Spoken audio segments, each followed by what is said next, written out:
No bad language, but too many.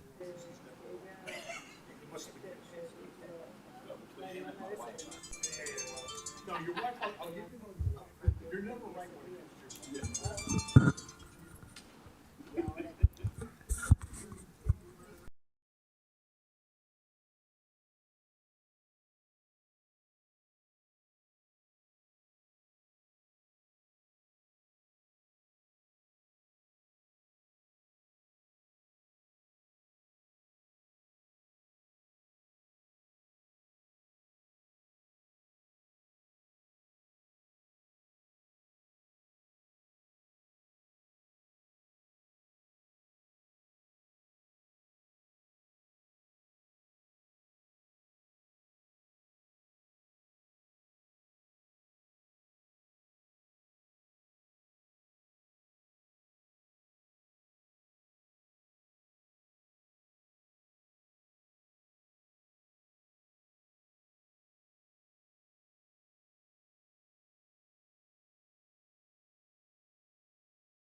We're live. Okay, perfect, thank you. Okay. I don't know if they heard that one. No. Louder. It's class. Do that one.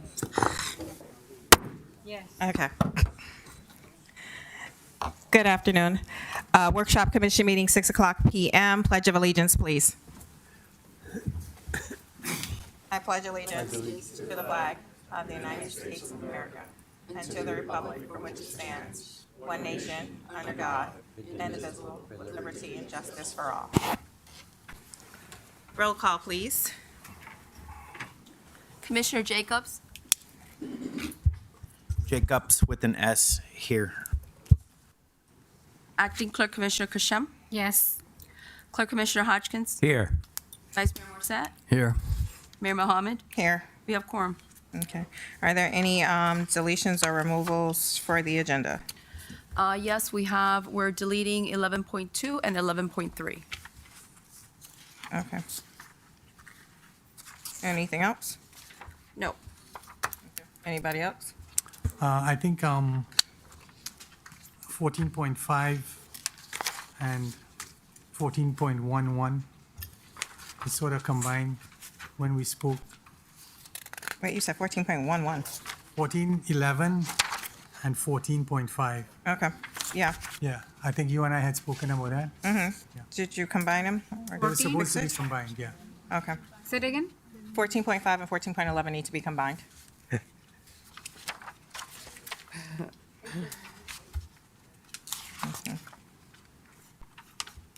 Okay. Anything else? Okay. Okay, thank you. Are we keeping 14.5 or 14.11? They're combined. They're no, I combined. understand. They're combined, so we'll take them together. We'll take Okay. them together. All right. Okay. All right, so, anything else? No? Okay, perfect. All right, thank you. All right, with that, we're gonna go on. I'm gonna skip around just because I know we have a couple folks that need to get out of here. So the first one that I'm gonna do is 5.1 life rings around the water areas in the town. And this is Sarah Perry, and I'd like to bring her down to do a quick presentation. I know she had a little incident earlier, so I don't want to make her stay. Hi. Madam Mayor, Commission, thank you so much for the opportunity for me to be here today. I am Aiden's mom. I recently lost my son tragically when he jumped in the lake to try to save the life of someone else. My son and I were out walking our dog. We witnessed a driver lose control of their car. When my son and I went running to the lake, my son took my dog. He tied my dog up to a post. He gave me his phone. He said, "Here, you talk to them." He had called 911. When my son and I got to the lake, the driver of the car opened his car door, screamed out for help. My son answered that call. Unfortunately, when my son answered the call, he hit his head on a rock. He died instantly, and the driver died in front of me as well. As you can imagine, my life has been forever changed since that moment. And you don't live through what I lived through and see what I saw to not do something about it, which is why I'm here today. In honor of my son, I created the Aiden Perry Hearing Life Ring Initiative, and I'm here to present it to you today. I have a short video. We'll watch for just a moment to show you basic what it's about, and I will go into more description.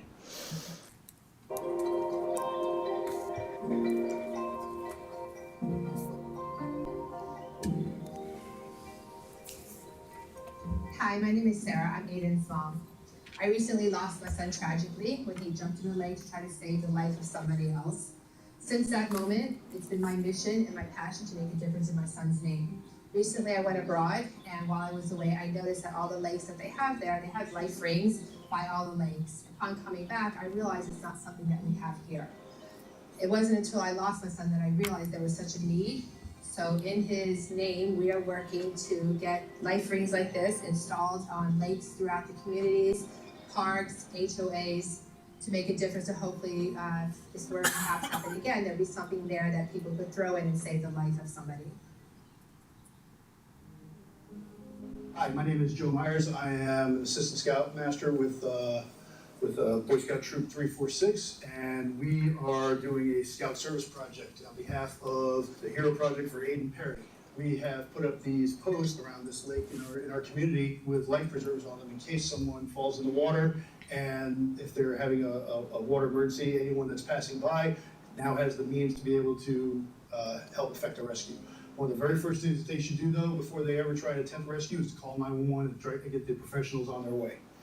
So the way this is going to work is, obviously, we have life ring here, we have rope, and what we have is it's on a hook up here attached with Velcro.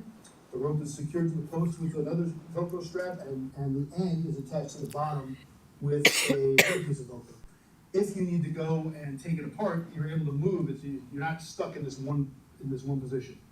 All right. We have it here attached to this way because most people in an emergency situation aren't thinking, and sometimes they want to throw the ring and the rope all together, and they lose both of them. So we actually have it attached to the rope. So if they throw the ring, the end is still attached to land. So what we're going to do now is I'm going to demonstrate how this is going to work. So if there's a victim in the water and I'm passing along, I can run out here. I'm going to release the Velcro for the ring. I can release the Velcro here. Okay, and you see it's still attached.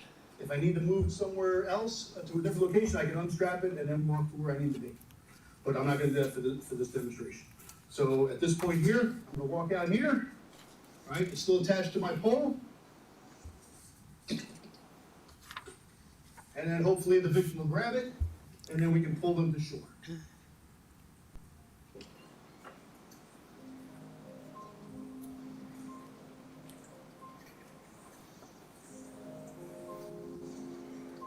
And that's how it works.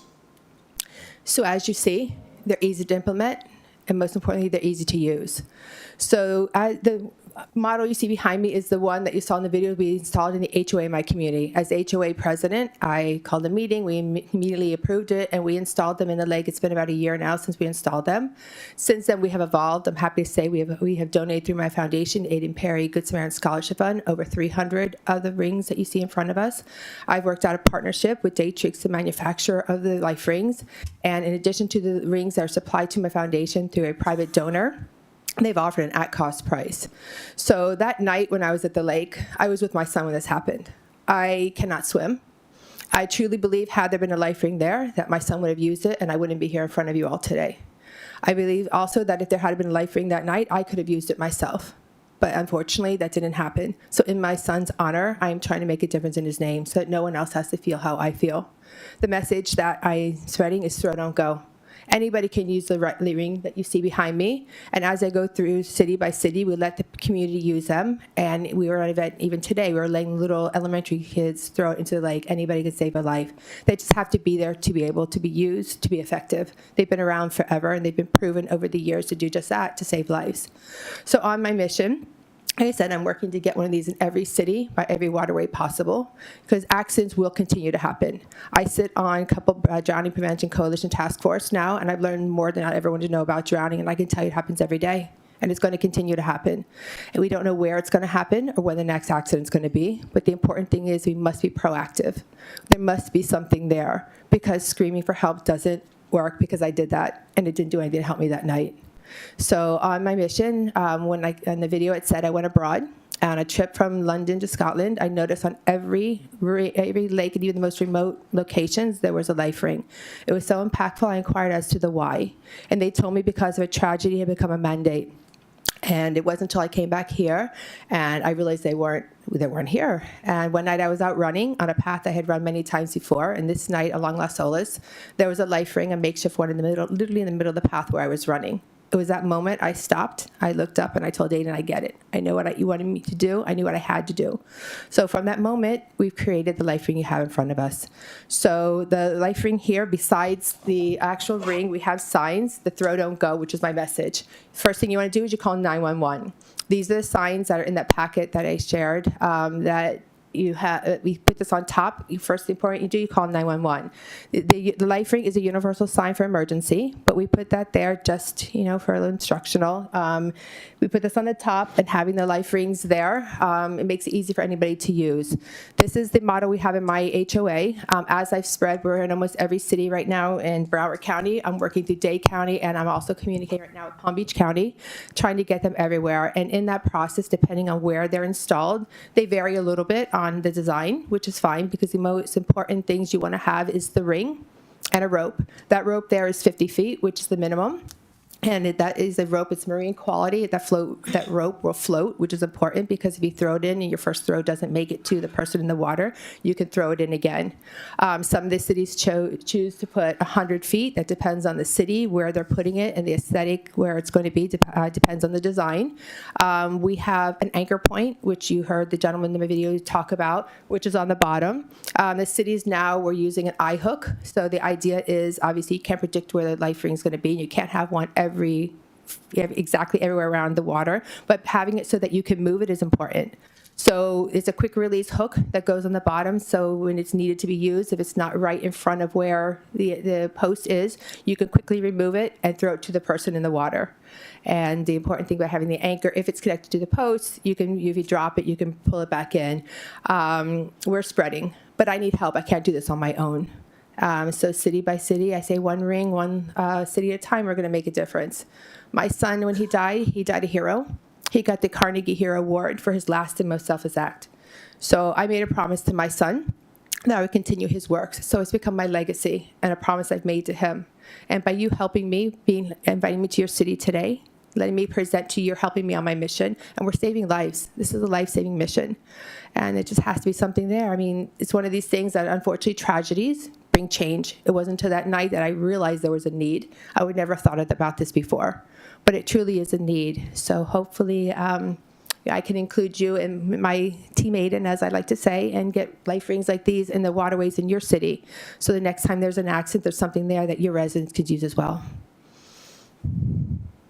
Thank you very much. We appreciate all of your work and dedication that you're doing in saving lives. We voted on this, or we gave direction on this back in December, so I just wanted to bring it forward so that we can move it along.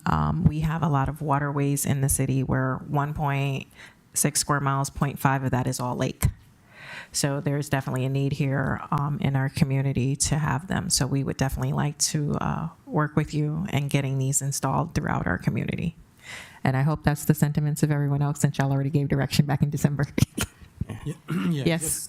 Yes, it is. Okay. I grew up in a country where this was a common sight, and all the public waterways we had these rings. And I still lost a classmate in first grade, but that was because the water was so cold that we lost them anyway.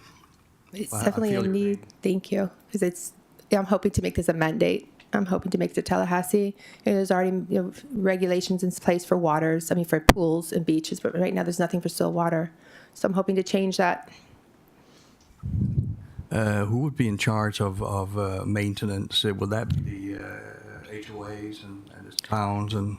Well, it all depends on where you're going to put them. So first of all, HOAs. So that is because that's private property, unless, like in my city, like the HOA, the lake in my community is owned by the HOA.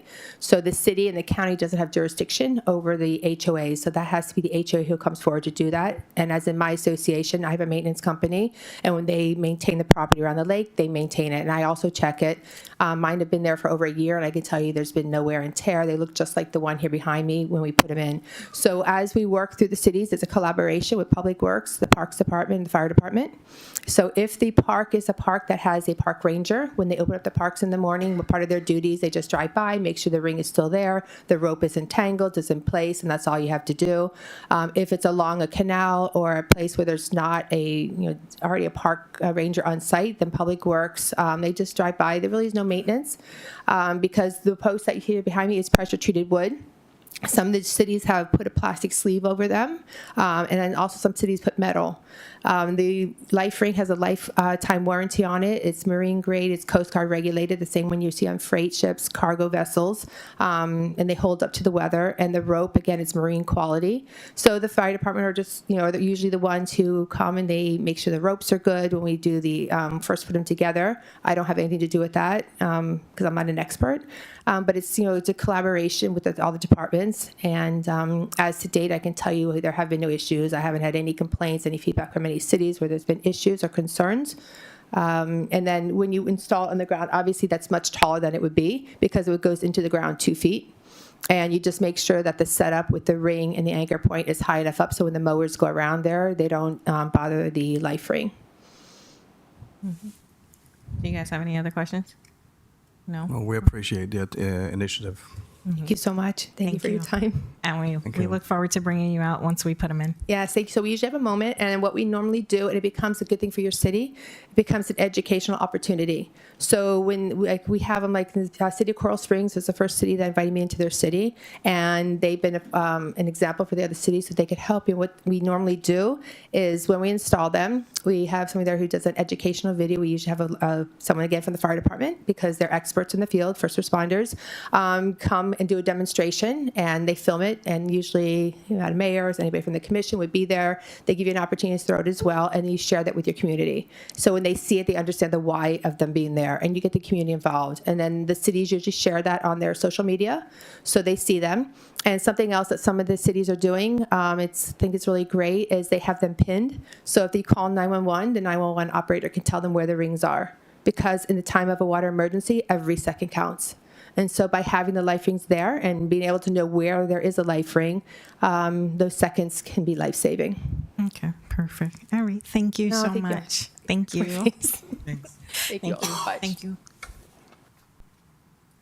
Okay.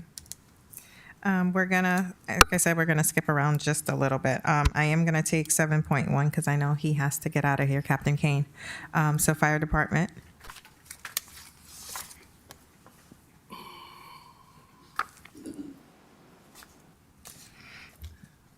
Good evening, Madam Mayor, Mr. Vice Mayor, Commission, and staff, Battalion Chief Michael Kane, Broward Sheriff's Office. I'm going to present to you the statistics for the month of February 2024 in the town of Pembroke Park. For the month of February 2024, we ran 4 structure fires, we ran 12 vehicle accidents, we ran an additional 14 vehicle accidents that were highway accidents. We ran 10 fire alarms. We ran 131 medical calls for service and 2 service calls for a total of 173 calls for service in the town. If anybody has any questions, I'd be happy to answer them. Yeah, I do. Do you? No. Something else. Nothing else. All right. We had a lithium fire, right? Correct. How do you deal with these high temperatures? Is there a special procedure for that? It's not a special procedure. The difficulty with lithium batteries, and this happened on the east side of town about 2 weeks ago, is that it requires a lot of water to be able to extinguish battery fires, specifically lithium battery fires. And in this particular case, not only was it a lithium battery substation that exported these batteries, right next door was a vaping warehouse, and those devices also have lithium batteries in them as well. Fortunately, the fire wasn't that intense, and we were able to extinguish the fire pretty quickly, within about 30 minutes time. But it did require about 3 hose lines, as I recall, a lot of water flowing. But we were able to contain the fire to the building of origin, and there was very little spread of smoke into the adjacent buildings. But lithium battery fires are some of the most difficult fires to extinguish. A good example would be that of electric vehicles.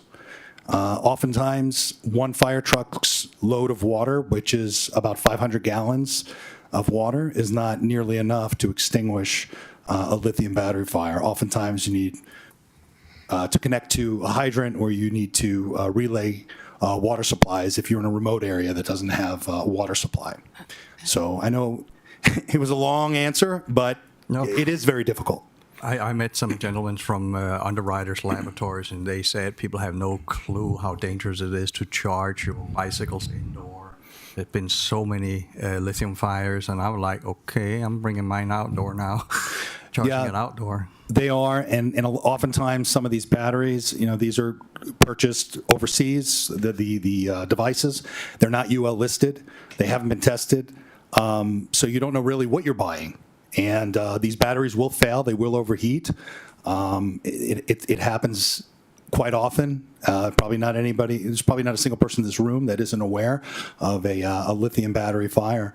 And but our firefighters are well trained in this now. In fact, we were just given, we just received a device that we plug into an electric vehicle, which disables the power supply in the vehicle and makes it safe for us to extinguish the fire. Because obviously, water and electric don't mix very well and can pose a threat to firefighters.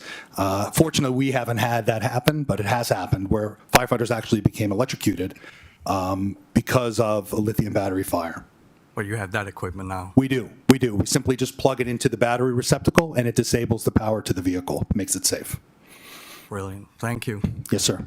Thank you. Have a good evening. Did you want to? Yes, while I'm here? Sure. Yeah, Okay. yeah. You want me to do it or you want to do it? You can start. So, Captain Kane found a grant for the fire department that would give us one body for 3 years, and then on the 4th year we'd have to pay the salary for it's like the Cops and More grant, but for the fire department. We are in desperate need of another person on the fire trucks because currently we only have 2 people on the rescue, and usually one person is driving while one person is rendering aid, and there's no one basically to help and assist with the one that's in the back dealing with trying to, continue CPR to the hospital, things like that.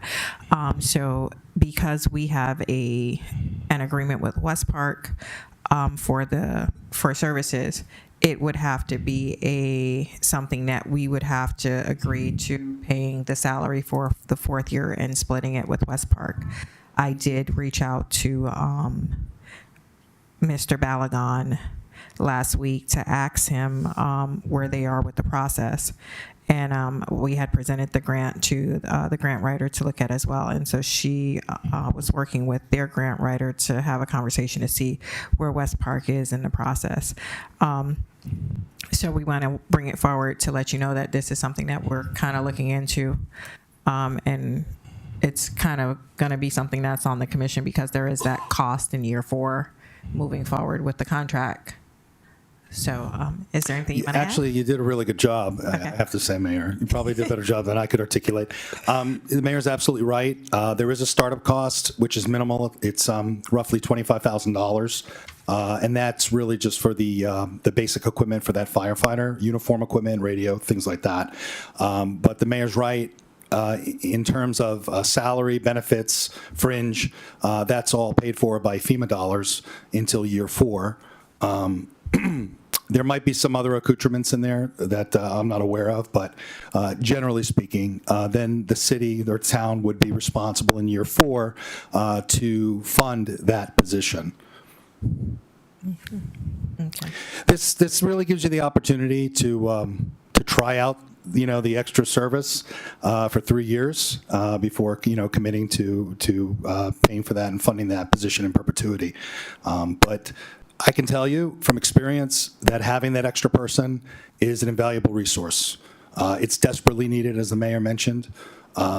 It would prevent the fire truck from having to go out of service when we have to strip the fire truck to send a firefighter in with the rescue to the hospital. When we have to do that, that fire truck cannot respond to calls. They have to go pick up that firefighter or wait for that firefighter to come back to the station. So it hinders our response by not having that extra person. And by having that extra person, now that that 4th person or that extra position would then be able to ride into the hospital, and the engine would stay in service, not have to go out of service. Excuse me, Chief, what was the estimated cost for the 4th year? Well, that I can't answer because it would all depend on during that year what the current salary would be for that firefighter, that position, that seat. It's actually, there's a multiplier. I think it's 4.2 is the multiplier. So it's 4.2 times one body because you're staffing that seat for 3 shifts. And then also covering for holidays and vacations and days off and things like that.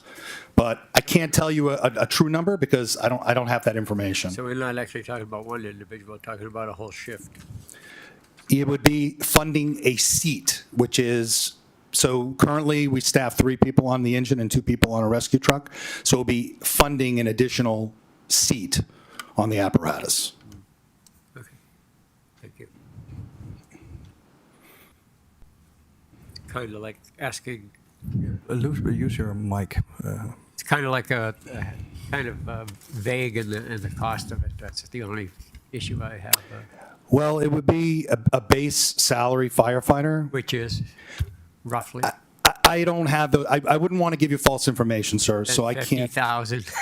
Pardon me?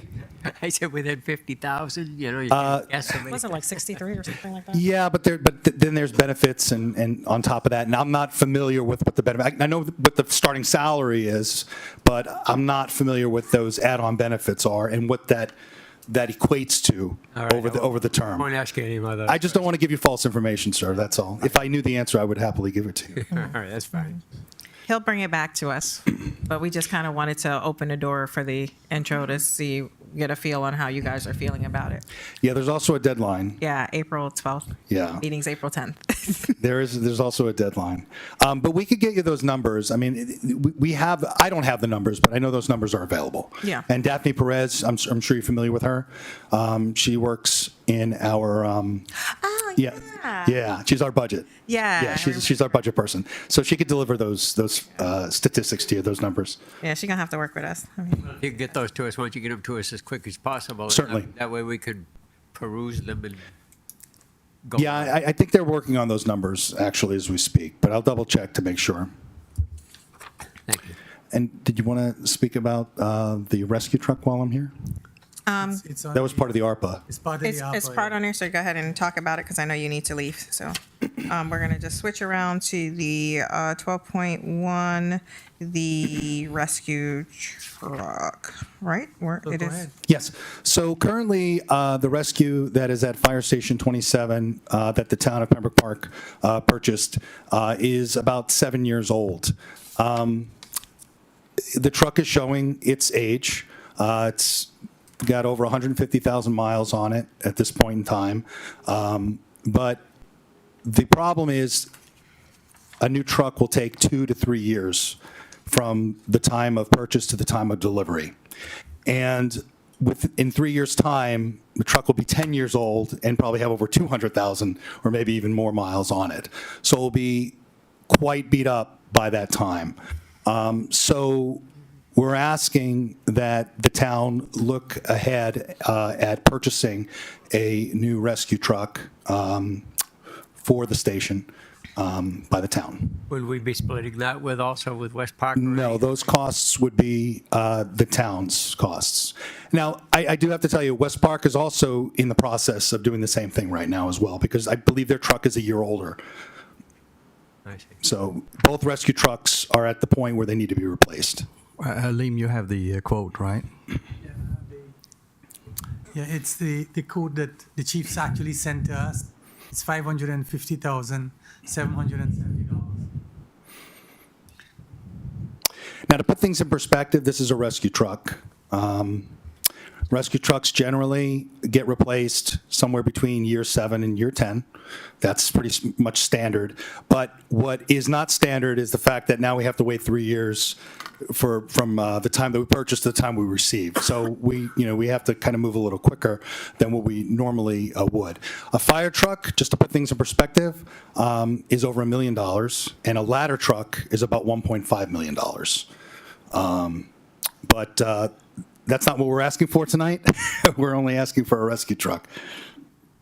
Are we moving this on to consent for next meeting or for vote next meeting? Well, if you guys decide on it, yeah, because he has a whole list of things for ARPA, so we need to have that discussion. So, So, yeah, all right, Well, it's a necessity, so. thanks. Okay. all right, Thank you very much. you. Appreciate it. Thank you for your time you. and your consideration. Thank you. no problem. We want gator shirts. What? We want gator shirts, right? Yes, no, maybe. My son's going back tonight. I'll have him bring back some shirts. Just teasing. Thank you. Let me see who else I need to get out. The fitness equipment on ARPA, right? He's here. I know, I'm trying to see who else we have. Is that? Yeah. Okay. All right, so since we're on 12.1 we just did the fire truck, we're gonna go ahead, we're gonna stay on 12.1 and do the playground, she's playground and fitness or playground? Around fitness, yeah, everything. Okay.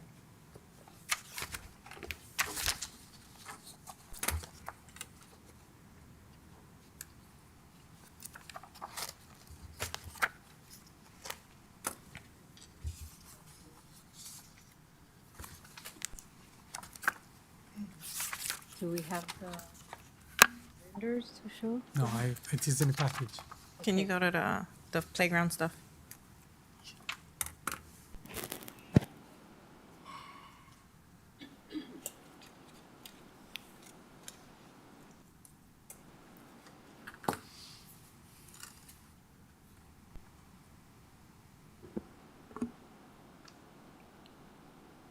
Well, while they're looking for the renders, so you have an idea. There we go. Yeah, those are. Good evening. My name is Natalia. I am with Game Time Recreational Products. Game Time has been working with cities, parks, HOAs, and public and private schools for 55 years at least with our distributorship partnership with Game Time.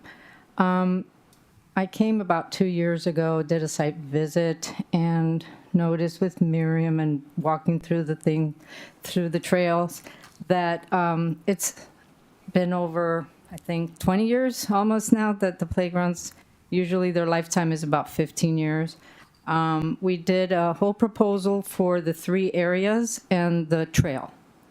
The 2 to 5, the 5 to 12, and then the kid course area, and the whole trail of 20 pieces for the Preserve Park Trail.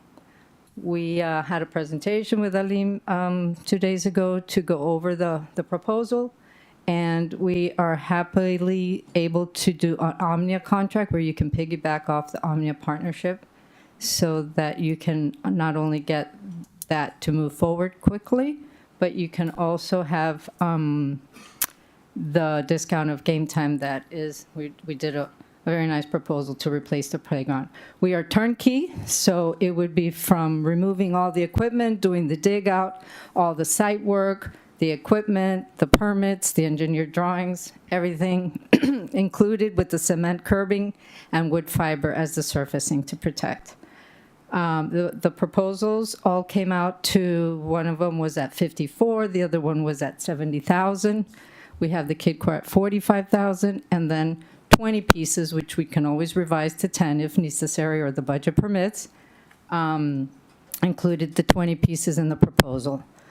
Always here to work on revisions. If anything needs to be downgraded, we're here to work with your budget. But we just feel, at least in my opinion, and why I'm in this industry, is child play, social development, community service to the community with playgrounds has just added such value in all the vicinities. I work with South Florida, Miami-Dade, Broward, and the Keys. And I myself have started working only 2 years ago, and we've replaced over hundreds of playgrounds. And the social media investment that the community talks about is truly the value. It's not the equipment, but the social engagement with families, people needing, especially during COVID, needing to get out, get some fresh air, and enjoying what really matters at the end of the day is play value and social engagement. So I am here to support you. It was one of my first visits that I came when I first joined this company, and I would love to be able to be of any assistance if we can get these playgrounds to be replaced, because the safety, surfacing safety, there's a lot of compliance issues right now that we can help and ensure that every child who plays in one of these playgrounds will be assured that with our installations, and we go by the book with the ASTM criteria and IPMA, follow everything by the book to ensure everything gets permitted correctly, and our warranties and labor installations for 3 years. Game Time is just always there for our cities. We have tons of references if you need. We work highly with Miramar, Pembroke Pines, Coral Springs, Miami, City of Miami, Miami Beach. Everybody has a relationship with us. So I would love to be a part of this community to help. Thank you. Thank you. I'd just like to bring some historical information to the commission here that you were probably not aware of. Back around, I think it was 2016 or 17, we had a hurricane come through, and the playground was covered with an awning. The awning was not removed, and it was destroyed in the hurricane. The town was paid out somewhere around $55,000 for it, and to date, the finance department still cannot tell us where the money went. There was a check that was received. No awning was put back over the playground, and the playground just destroyed itself from the sun, the heat. But we had no awning back over it. The town did get paid out the check from the insurance company, but the awning was never put back over the playground equipment. But again, to date, the finance department has yet to be able to provide where that money went. So there's $54,000 right there missing, which destroyed our playground equipment, which now we have to replace again. And this was all around, I believe, 2017. Hurricane Matthew, if I remember correctly. That's it. Okay. So I guess my question is, can we move this playground equipment if we install it, since we're in the process of doing the master plan? And it would kind of be like putting the cart before the horse? I mean, so, okay. So after we get the master plan, we can come back and revisit this? Visits, yeah. Because it would just be cost prohibitive installing it and then either ripping it up or abandoning it or being stuck with it. Okay. Thank you. There is any time limit for the water delivery? So, like if we going to the process and we want to water those things, like how long it will take? To do the whole process? From the day of order, so let's say we were to order today, it would be about 8 weeks for the equipment to come, and then the permitting will be applied during this time. And we always tell our cities we're looking about turnaround time of 4 months maximum. Maximum 4 months. Okay. Not too bad. But it's not too bad. Yeah. Okay. And it's full turnkey operation. They come in, they do all the permitting. Oh, okay. So They your do company will do the permit Yeah, and everything. Everything. yeah. Everything. They We do all remove the playground. The playground, equip everything. Clear the area, remove the material, do all everything from Yeah, start so to for finish. like this one, it came, I think, let's say the 70,000 includes removal of equipment, dig out, all the site surfacing, engineer drawings, permit application, installation of equipment, surfacing, and a cement curb to ensure everything stays within its area. And So the that's what- total is like kind of 4 months, everything including. If we place the order for all of them, then yes, and then it would be like a total of about a week it would take to do one area. So you're looking at about, I would say 3 weeks, they could probably get all 3 areas done. Okay. Thank you. Sure thing. Okay, thank you. I do want to put on the record, yes, that the town did receive the check, and the check went into the general reserve fund, and the check was for about $3,500. We looked into it before the League of Cities paid it out. It was not replaced all this time, and I'm not sure because I wasn't here for the last like 3 or so. Just want to put that out there. But I think that when we get our new playground equipment plotted, that we should look at a stronger, more sturdier canopy. And I did share photos with our grant writer regarding a canopy that I saw off of 163rd Street that was actually a hardtop canopy that won't blow away. But I think that can come up when we're doing our master plan Right. design. And the options we have with this equipment, they actually come with the shade canopy itself. You could actually put the canopy on top of some of the structures, the swing and everything, and they're removable. In case there's a emergency, you can actually remove it and reinstall it. It does not have to be covering the whole area.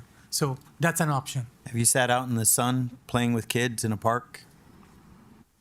Yeah, I just That's couldn't- no. I'm asking you a question. Have you sat out in the Florida sun playing with kids in the park? Yes, I do. I go out with my grandkids, and I do regularly. So an awning that covers the parents too, along with the playground equipment, makes the playground equipment last longer, makes the parents happier, and gives the kids an opportunity. Just options. I'm just giving you options in terms of pricing. I think we was getting at that in case of an emergency, you could take them down, Yeah, store that's them, and put them back up after the storm. I think that's what everybody was trying to get across. Yeah, good idea. Yeah, thank you. Thank you so much. Okay. All right, I'm gonna switch around to Dave and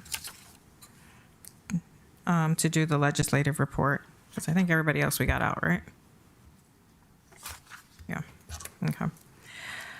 5.2 legislative report, Dave Sigerson, town lobbyist.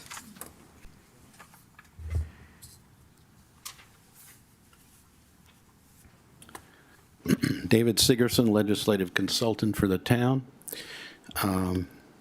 Good evening, Mayor, Commission. Well, we had what I consider a pretty successful year in Tallahassee. I think Connie mentioned last night about getting our item in the budget funded, fully funded.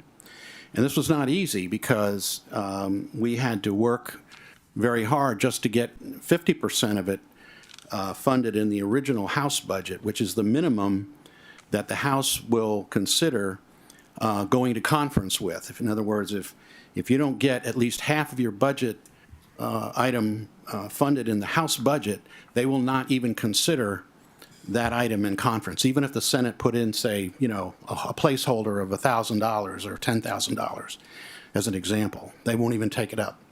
So that was big that we made that hurdle. We were able to then go to the conference and fight it out. As I mentioned in the written report, excuse me, Connie had worked hard to put together the information. She stayed in regular contact with our sponsors and their staff. Richard Coates kind of worked his magic behind the scenes, talking with the budget chairs and some of the leadership.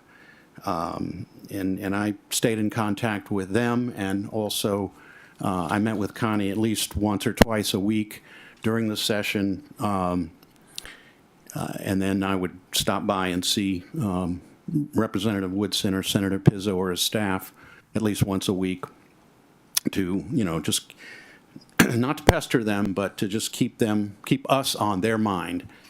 It's a kind of a balance that you have to do. You don't want to annoy them, but you want them to know that you're watching. Anyway, during conference process, we did the same thing. And of course, you have to stay close by the Capitol because even on the weekends, you have 1 hour notice to be at a conference meeting. And I feel like it's very important, Connie and I both agree that it's very important to show your face at the conference meetings, even if it's on Sunday night at midnight or 11 o'clock, which happened one year, just so that nobody forgets you. But anyway, we were successful in the conference process, getting the budget item fully funded, as Connie mentioned briefly last night. But I wanted you to know that a lot of work goes into that by everybody on the team. In terms of substantive legislation, I'm going to talk about a couple of major bills that did pass, and then I'm going to talk about some major bills that did not pass, thank goodness. First, the residential permitting bill, which has been talked about. This is not a good bill for any city because it truncates all of the turnaround times for your building department, your permitting department. I've laid out the main bullet points of that bill in the report, in the written report, mostly, I think, for the benefit of the staff. And I'm sure that your town attorneys will be following up with even more detailed information on how to make this work without running afoul of what the state is attempting to do. But they are, generally speaking, moving in a direction of prodding cities to turn around building permits much faster. Concomitant with this is a move to authorize private building inspection. And that's been a trend in the legislature for the last, 5 or 6 years at least. I'm going to skip over affordable housing for the moment. It was a controversial bill, unauthorized public camping and sleeping in public. This was a controversial bill that kind of exploded sort of late in the session, and it's it's a little bit problematic because it creates a cause of action on behalf of individuals or businesses in the city if a municipality either authorizes or permits, and the bill actually uses the word permits, public camping, unless they have, or unless sleeping on public property without creating this certified camping ground or public camping ground. And creating a certified public camping ground is not just, you can't just say, okay, we're going to take, an acre of the preserve and make that a public camping ground. You have to have sanitary services, security, you have to make available mental health services and so forth and so on. So it's not a simple matter of doing that. You have, and that's what it takes to get certified. Broward County would be charged with the authority to create the rules on what you would be required to have within those parameters. Is my understanding of the bill, although nobody knows how it's going to work exactly. But Hey, David, I noticed on that bill too, it's kind of like taking aim at homeless people and kind of criminalizing them, and to the point where, I mean, I'm not a big fan of seeing somebody stretched out on a park bench with my wife standing up there waiting for the bus. Yeah. But I think there's probably other ways to deal with something like that. There are homeless shelters. There is all these things. These people need to either be in them, or I don't know what the alternative to that. Well, would the be. trigger mechanism in the bill appears to be when a county has to certify to DCF that they do not have enough beds. And I don't know of a county an urban county in the state that has enough beds. I know Broward has a number of HACs. One of them's in Pompano Beach. Why I know so much about it, because my better half is very invested in this issue and trying to deal with humanely with and trying to help people rather than criminalize them. And so I'm with you on that. What's problematic here is that as Senator Pizzillo, who argued against this bill or against the particular provision that creates a cause of action, is that it would create nuisance lawsuits where, as I said, any resident of the town or business located in the town could go to court to seek an injunction against the city that either authorizes, and I don't know what any city that authorizes in Florida, but permits is the problematic part, because if you are not enforcing, let's say you have a rule, or Pompano has a ordinance against sleeping on the park bench or in a park or on the sidewalk, but if you're not enforcing it, are you now permitting it? And does that give a rise to the cause of action? These are the questions that I think Jacob and your town's attorneys are going to have to grapple with in the coming months as this. Yeah, there would be bill becomes consequences law. in case of say a hurricane and people get homeless, and I mean, are we criminalize that, or are we throwing them out? Where's the humanity in this? Well, I don't know that it necessarily criminalizes it, but it creates this cause of action where the city could be taken to court, and Even after actually a business could claim monetary damages or harm to their business and so forth. So that's kind of that's something to work on, and to you're going to have to work with code and BS or the town police and whomever else, your town attorney, to try to figure out how you can avoid this liability. And I don't know that Pembroke Park. I know Pompano has a lot of homeless people, but I don't know if Pembroke Park does or does not. I'm not that familiar with it, but it's just something that I'm raising it so that you're aware of it, so that you can take steps to deal with this issue before it becomes a problem. The other bill that I'm going to mention is the annual adjustment to homestead evaluation. It's a proposed constitutional amendment that would provide for, that has to be voted on in November. This will provide for a cost of living increase essentially to the homestead exemption each year.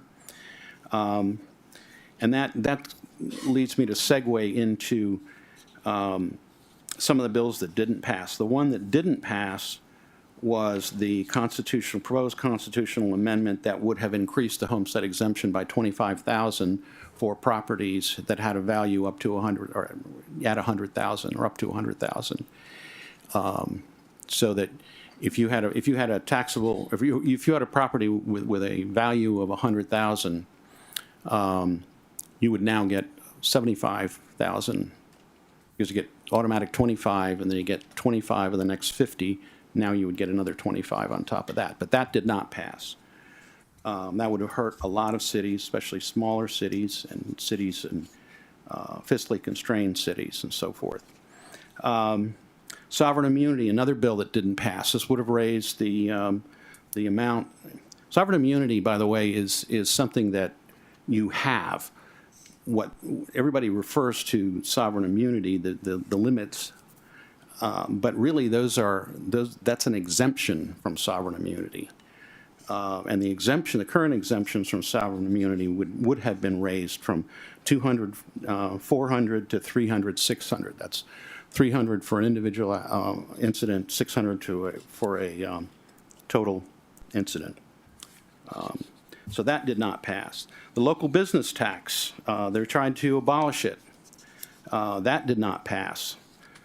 It actually was amended in committee to something that was almost as bad, not quite as bad, but almost as bad. It would have locked in your 2023, 2024 revenue from local business taxes at that level.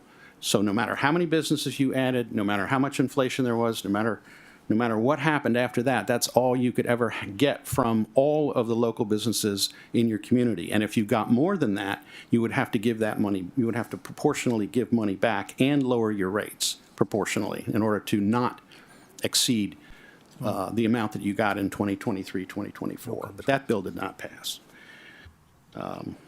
Now I'll go back to Live Local. Do you want to talk about that now, or do you want to wait till the item? Well, it's the next item, so it's literally the next item. Okay, all right. So, affordable housing, Live Local Act. Bring Michael down with Yeah. Oh, sorry, my mic was off. That's why you weren't hearing me. I'm like, come on down, Michael. Good. How do you want to do this? I'll just go through a couple. Introduce your portion. Okay, you can follow up. All right. Okay, so I'm just going to put, during the legislative session, last year's session, we all know Live Local passed and created this, basically a developer's right to develop within the statute if they were going to, if their proposal would provide 40% affordable housing. Now, that meant any kind of affordable housing. They're extremely low to workforce, what's considered workforce, 80 to 120% of AMI.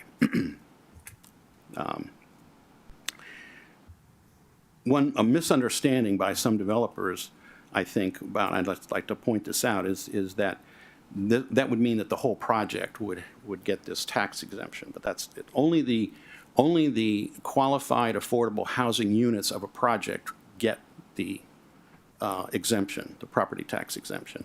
So if they built 40% with 60% market, those 60% units would have to pay property tax.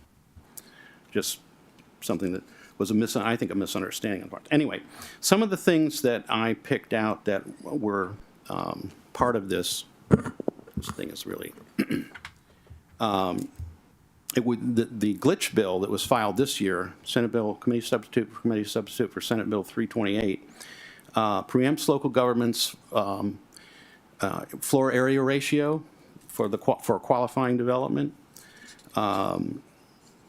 It would, that's one of the sort of bad things, but on the good side, it would provide some relief to developments that were being put in next to single-family residential communities by limiting those to 3 stories, or I think it's 150% of the highest building that's adjacent to that particular proposed development. David, one thing I got out of this whole bill, I mean, reading everything about Every it. time you talk, I think you're in the back of the room. I don't know I why. am. I'm everywhere. Ubiquitous. After looking through it, I said the one phrase I picked out of the whole thing was says we don't have to do it because of our population. Is that accurate? You don't have to do what? That we don't Quota? have. A quota, like if we already have X amount of No. affordable housing, I don't believe there's any they cannot quota. add more? No? No, I don't believe you do. I don't believe there's any quota. You saw that in, where did you see that? I started the information that was applied. Clarification, Commissioner, Sure. that is most likely the county requirements. Oh, yeah. So the last attachment that you'll see in my package is the Broward County, and that those do apply to what they call entitlement cities, and it's mainly to encourage them, and then it's voluntary for any cities and towns that are not entitlement, which Pembroke Park. It's not an It's not an entitlement. entitlement. Right. Let's see, what's some of the other things that are in there? See, it does require local governments to publish on their website a policy containing the procedures and expectations for administrative approval of qualifying developments. Was an add-on that, so you have to actually design a policy on how you arrive at proposals or approvals, administrative approvals. And I know that that's an issue currently here. I think that what I would say about that is that administrative approval doesn't have to be given as just a blanket approval. Developer walks in the door and says, I want to build 200 units in this particular place, and they're all going to be affordable. Give me an approval. No. I think they have to actually come with a plan, and they still have to, this is a very important point, they still have to comply with setbacks and parking requirements. Now, the bill does give some relief to projects that are within a certain distance to a major transportation hub. But I don't believe that the town is anywhere near a major transportation hub, as it's defined in the bill, which is, I think a half a mile of a transportation hub that is connected to other forms of transportation. Obviously, like a train station that has bus connection to it, for instance, as an example. Let's see if there's anything else that I wanted to mention.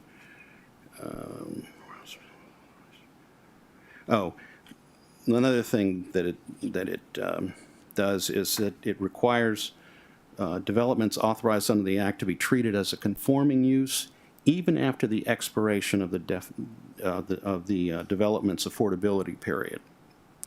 So once you get in under the statute, even if you're a non-conforming use, you would always be considered conforming. Those are some of the things that I thought were worth mentioning on this issue.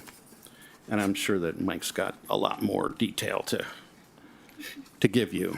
So. Fantastic. Thank you, Dave. You're welcome. Thank you. Well, there's some good news in that.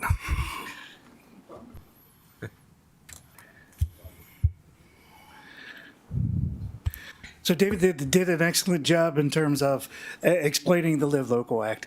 I'll try to explain, and my area of concentration tonight will actually be on the zoning requirements, not so much the taxation or some of the issues that are in here, but what the town manager had requested that we do is go ahead and compile some of the surrounding cities' ordinances and bring them to you. Along with that, we just wanted to provide a little bit more education and information about both the Live Local Act, which was passed in 2023, what they call the glitch bill, which was passed in February of 2024, but has not yet been signed by the governor. I think it will be expected that it'll be signed. And when it is, then those rules will be in full force July 1st of 2024.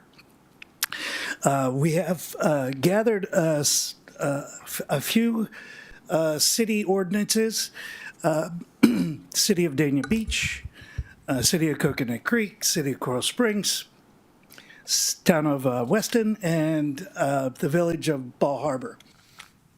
Just to give you a little bit of a flavor of how the other cities, surrounding cities, are handling this situation.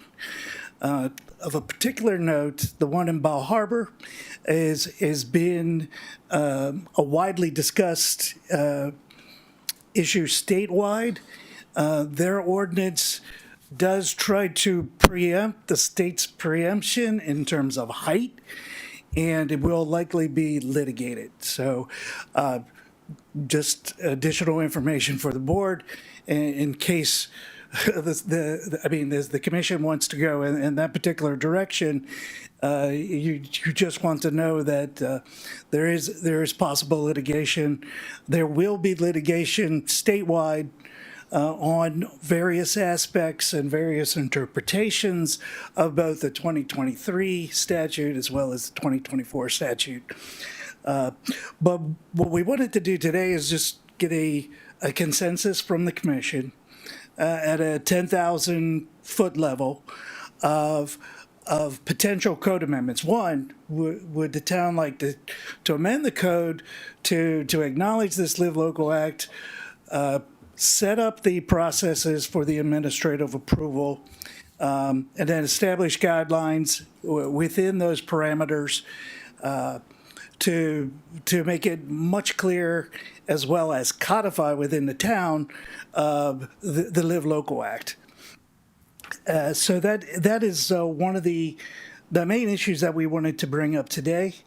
Along with that, we have provided some additional information that you'll see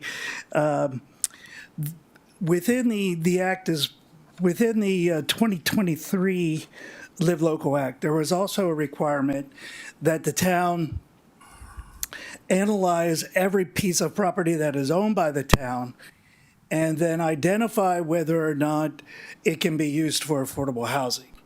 So our office had prepared that, and that is one of the latter attachments in here, which is a spreadsheet. There were 2 parcels that were identified by the town, by town planner.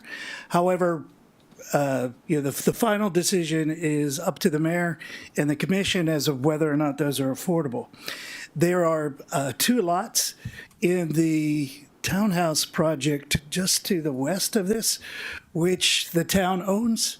Therefore, since they're zone residential and they're townhouse lots, that is why the town planner had recognized that those 2 pieces of property were available for affordable housing. One of the requirements for this particular list of properties is that it must come to the town commission, it must have a public hearing, and must be adopted by resolution. Then we'll just go ahead and post it on the town's website. Lastly, there was a different, because we were talking about affordable housing, prior to 2023, Senators Nanrich and Senator Geller, who are both county commissioners, essentially assisted the county staff in writing goals, objectives, and policies on affordable housing, and created what they call essentially an affordable housing density bonus. As we have discussed previously, when we applied to the county for redevelopment units because the town was running out of flex and reserve units, the affordable housing component arose at that time in discussions, and then these new goals, objectives, and policies from the county can have the option of being adopted by the town or not. And so we were trying to get a consensus. If we were amending the ordinance to address the live local, then we can also go ahead and codify certain points of the of what they call the Geller Amendment, or the affordable housing density bonuses. When we did the code amendment for the mixed-use entertainment district along 30th Avenue, we did reference the policies, but we did not codify any additional information or any additional requirements. So I guess at this time, we had come up with some recommended actions. If the commission would like to go ahead and codify some of the live local processes, I will go ahead and meet with the town attorney and the town manager. We'll go ahead and draft those, and we'll bring those back for another workshop prior to heading to the Planning and Zoning Board, and then back to the Town Commission for final adoption. Along with those, we highlighted, and David covered them pretty well, was defining the major transportation hub, the proportional scale of affordable housing to the market rate housing. So what you want to do is you want to have parity, or encourage in parity, so that the affordable units are the same size as the market rate units. That gives you a little bit more certainty. That is one thing that is not defined in the Live Local Act, but we would encourage you to go ahead, and if the town does do code amendments, to go ahead and add those parity provisions. One of the other items that the Live Local Act did clarify this time was that the affordable units that they talk about are rental. And then the market rate units can either be rental or for sale. And that was something that was, again, clarified through this glitch bill. Some additional considerations, and this is the first one I think we would like to strongly recommend, is that when if the town does go ahead and create this codification, is that we go back and take a look at the MXC district and possibly consider some changes to that. That current, when we created that mixed-use entertainment district, the reason we wanted to move it forward, and I believe the reason the commission approved that ordinance, was because it was buffered by I-95, by the railroad track, and then two major roads on the north and south. So there were large buffers, and that's why the densities and intensities were fairly high. And those were not intended to be applied town-wide. And what has happened is, with this preemption by the state, it has left this door open to apply those intensities and densities on other properties in the town. So I think as we go and codify that, I think we do an additional one to relook at those densities and intensities in the mixed-use entertainment district, possibly changing those from permitted uses to special exception uses, and that should help lessen the impact on the rest of the town. It won't stop the one development that is moving forward at this time. But if there are any other applications in the future, any other folks that want to utilize the Live Local Act, they'll have a little bit more certainty if we do all of that at one time. And then the last is whether or not you would like to go ahead and codify any of the county requirements. They're not required because you're not an entitlement town. However, there are certain benefits to it. One of the things that would be necessary is that the county has what they call a buyout provision.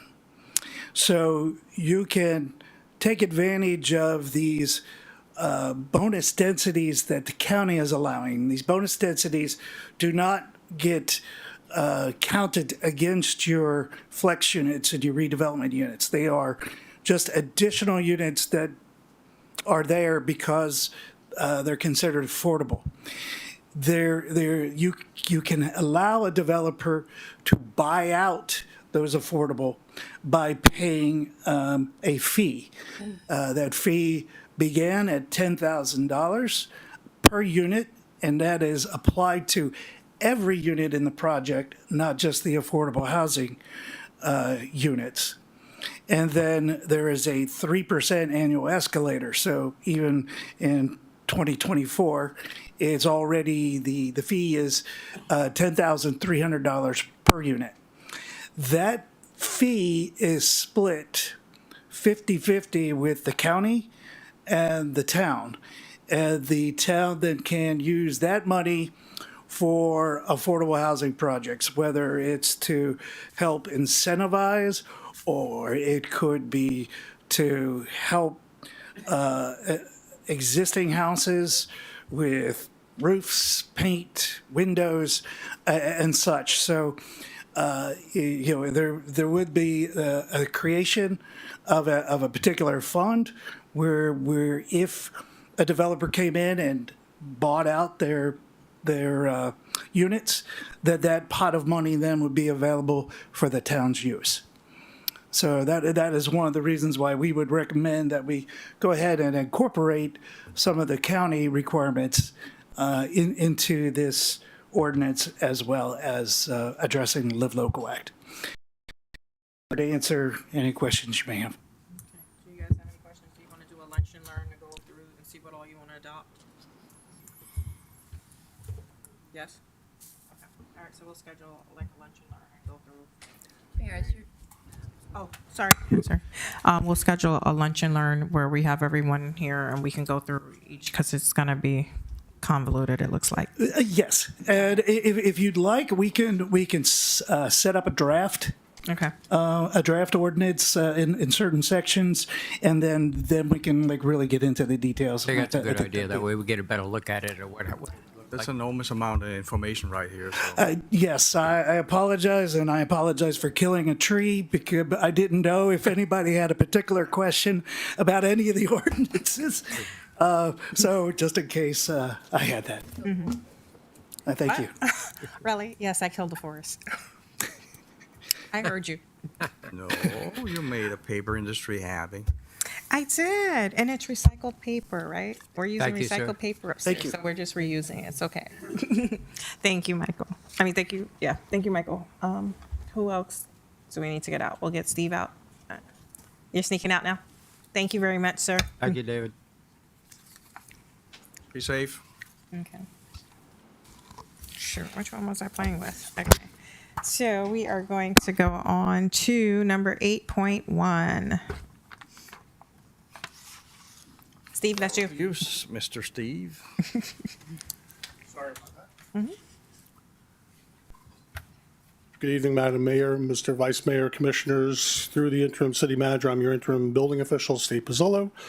Our numbers of the department are still slightly down over month to month over a year ago.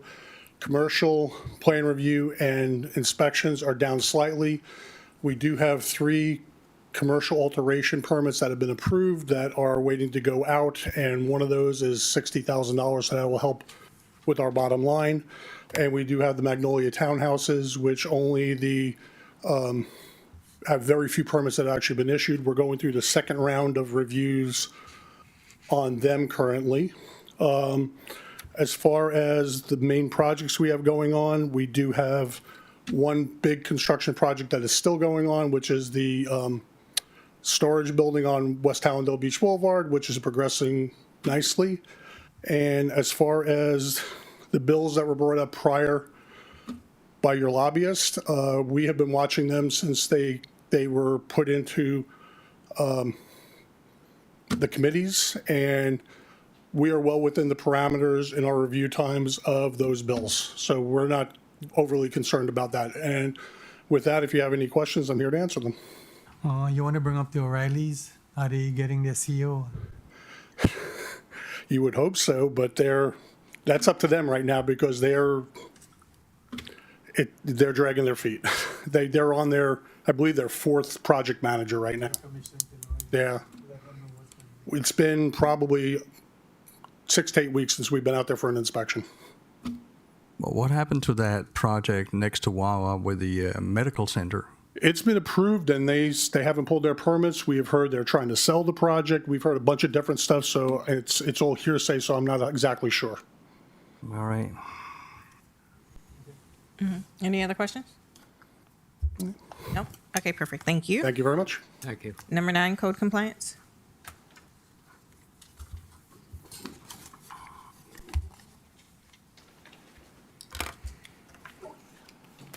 Chief Code Compliance Officer Ramirez for the town of Pembroke Park.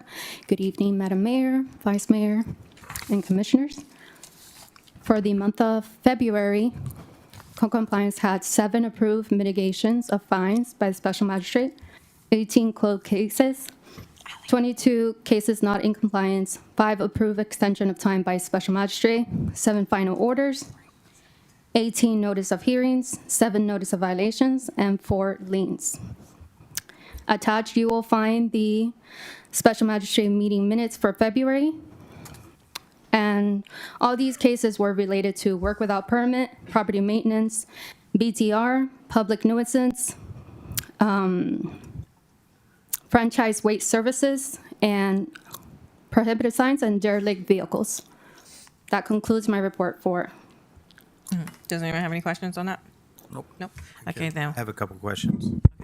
Since you have all the knowledge on A and B recycling, on where we're at with that, can you explain to the commission on how it went to the unsafe structures with the county and where we currently stand with A and B recycling? Okay. Currently, I believe the town attorneys were supposed to prepare something for the commission, so I'll let them respond to that, unless, I know that Jacob Hortz was working on it. Is that the foreclosure? Probably. Yes. Again. Okay. What I was told is that they're preparing a lawsuit and foreclosure process.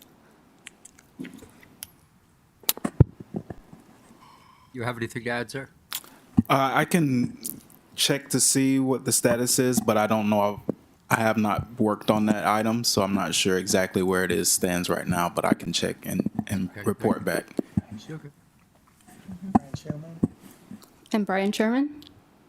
Okay. Yeah, Brian's working on that item, but I can give you an update if I can. And as far as the unsafe structure board, my understanding is that we're not going to go forward with that, with the demolition.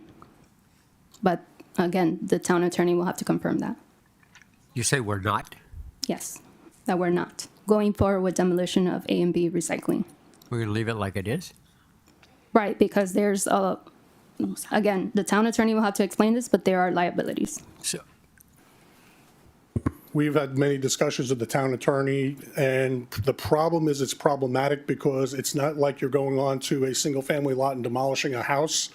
There is so many items around it that come into play also. That's where the city's liability may come into play, believe it or not, damaging garbage. is it a contaminated site? Probably. Oh, I would guarantee it. I don't know of any tests that have been done, but it has to be. Maybe they should be done. Well, it should be, but we're working with the town attorney now to figure out what we're going to do. Okay. Keep us updated. Okay. Thanks. Okay. Do you have any other questions for Jocelyn on that? If not, I'm going to let her do 9.2 and then we're going to take a break. Yeah. Go ahead. Okay. Okay. Amnesty program. Okay. So we have an amnesty program that was expired as of April 30, 22. I would like to request for the program to be extended until January 31, 2026. $40,000 was allocated from the ARPA funds to reimburse up to $1,500 to the residents which completed the program. This program has helped many residents with financial hardship, and we would like to continue to aid the residents. Right now, as of today, only $11,818 was reimbursed to the residents, so we have left $28,181 that have not been used, and they can't use that money if we don't extend the program. Well, sounds like a good idea. It's always problematic when people buy property without having it proper assessed and then realize that there are illegal installations there and they have no clue about it. And then we come there and say hello 10 years later and say, you need to fix it. Right. That disturbs people's sense of justice. So I think the Amnesty Program is a brilliant institution. So we can move on. Yeah. Hold on. Commissioner Jacobs has a comment. So in 2015, Vice Mayor Howard Clark told the code enforcement to leave the mobile home communities alone. So the mobile home communities went without oversight from code enforcement for many, many, many years. In 2019, after being elected, I did a ride-along with Jocelyn and at the time the former Chief Code Enforcement Officer, Jeffrey Lewis. And they took me around town showing me different things that were going on, and I was asking questions along the way, and it came to light that there were property owners that they had special agreements with and this and that, and the mobile home communities were left out of code enforcement, which that's called selective enforcement and is completely illegal because you're holding people to some standards and not others. The code enforcement officers could actually go to jail for doing stuff like that. They had no idea what they were doing was wrong. When it came to the amnesty funds, or the ARPA funds, I put this program together with the former building official for amnesty. Here's what happened. We turned around and started enforcing code in the mobile home communities where there were illegal additions and a whole great deal of illegal work that was done. This was put in place to help the people who had repairs on their homes, illegal repairs, and to cover the cost and offset the cost due to financial hardships. This program was extended for another year past the time we originally made it. You can only extend things for so long, and if you keep extending it, it had to have a deadline. So within 2 years of this program being in place, it had to end. Everyone that had been violated by that time had been in the system long enough to come in, handle the situations, and handle the permits. Anything going forward are new violations that are not part of this and should not fall under this amnesty program. New construction, which happens on the weekends and in the evening all around this town.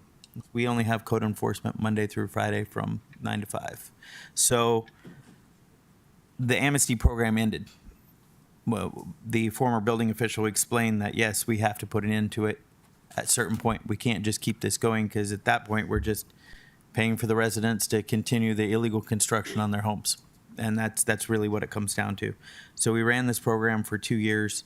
The funds were exhausted and the program ended. And the program, I believe, should end at that point because at this point all we were doing is seem to be rewarding continued illegal construction in the mobile home communities. I'm referring to constructions that had been done 20 and 25 years ago that code enforcement had not discovered. And then when they see it, fine people. And that's where the amnesty program comes in. It's not for new construction. Okay, we're not talking new construction. Every mobile home community had a full audit by the code enforcement. They literally went through every single mobile home community, took pictures of all the homes, and went back. Some people were violated for illegal construction. Every place was documented. We had the whole audit of the whole town done, and the whole mobile home community. So anything coming forward after all of this is all new illegal construction that's been done. Who has that audit? What's that? Who has that audit information? Should be code enforcement. Yes. So we did, but we didn't do the whole town. We did some. And there also is some cases that are still open, people that did apply to the program, but was not able to complete it because when they get their building permits, they have to get an architect and engineer, which is very costly. Sometimes they tell me that it costs $5,000, $10,000 just for plans. So some of them don't have the money to pay for those architects. In addition, to finally get a permit, it can take about a year. So that's the reason for the extension. These cases are still open. The program ended, so we left them with nothing. Yeah, I had Some of these, and just to add, some of these mobile homes have been split into 2 and 3 homes where they have 2 or 3 families living in a mobile home. And that's rampant in the town from illegal construction. And it's still happening to this day. In fact, our community management was just complaining about it last week. It's an option that I brought back because when Jocelyn brought it up to me and then I had another commissioner ask for it to come back on the agenda. So I think there are 2 ways to look at it, right? If there's a specific timeline you want to look at in terms of construction and you want to put a timeline on the amnesty program, or whether there's going to be, you just want to open it back up again. Again, it's for discussion. I'm going to give you a little bit of background because we did do the amnesty program before in the past, and we didn't require, on some things we did not require an architect to come out for little things like a screen door, windows, things like that.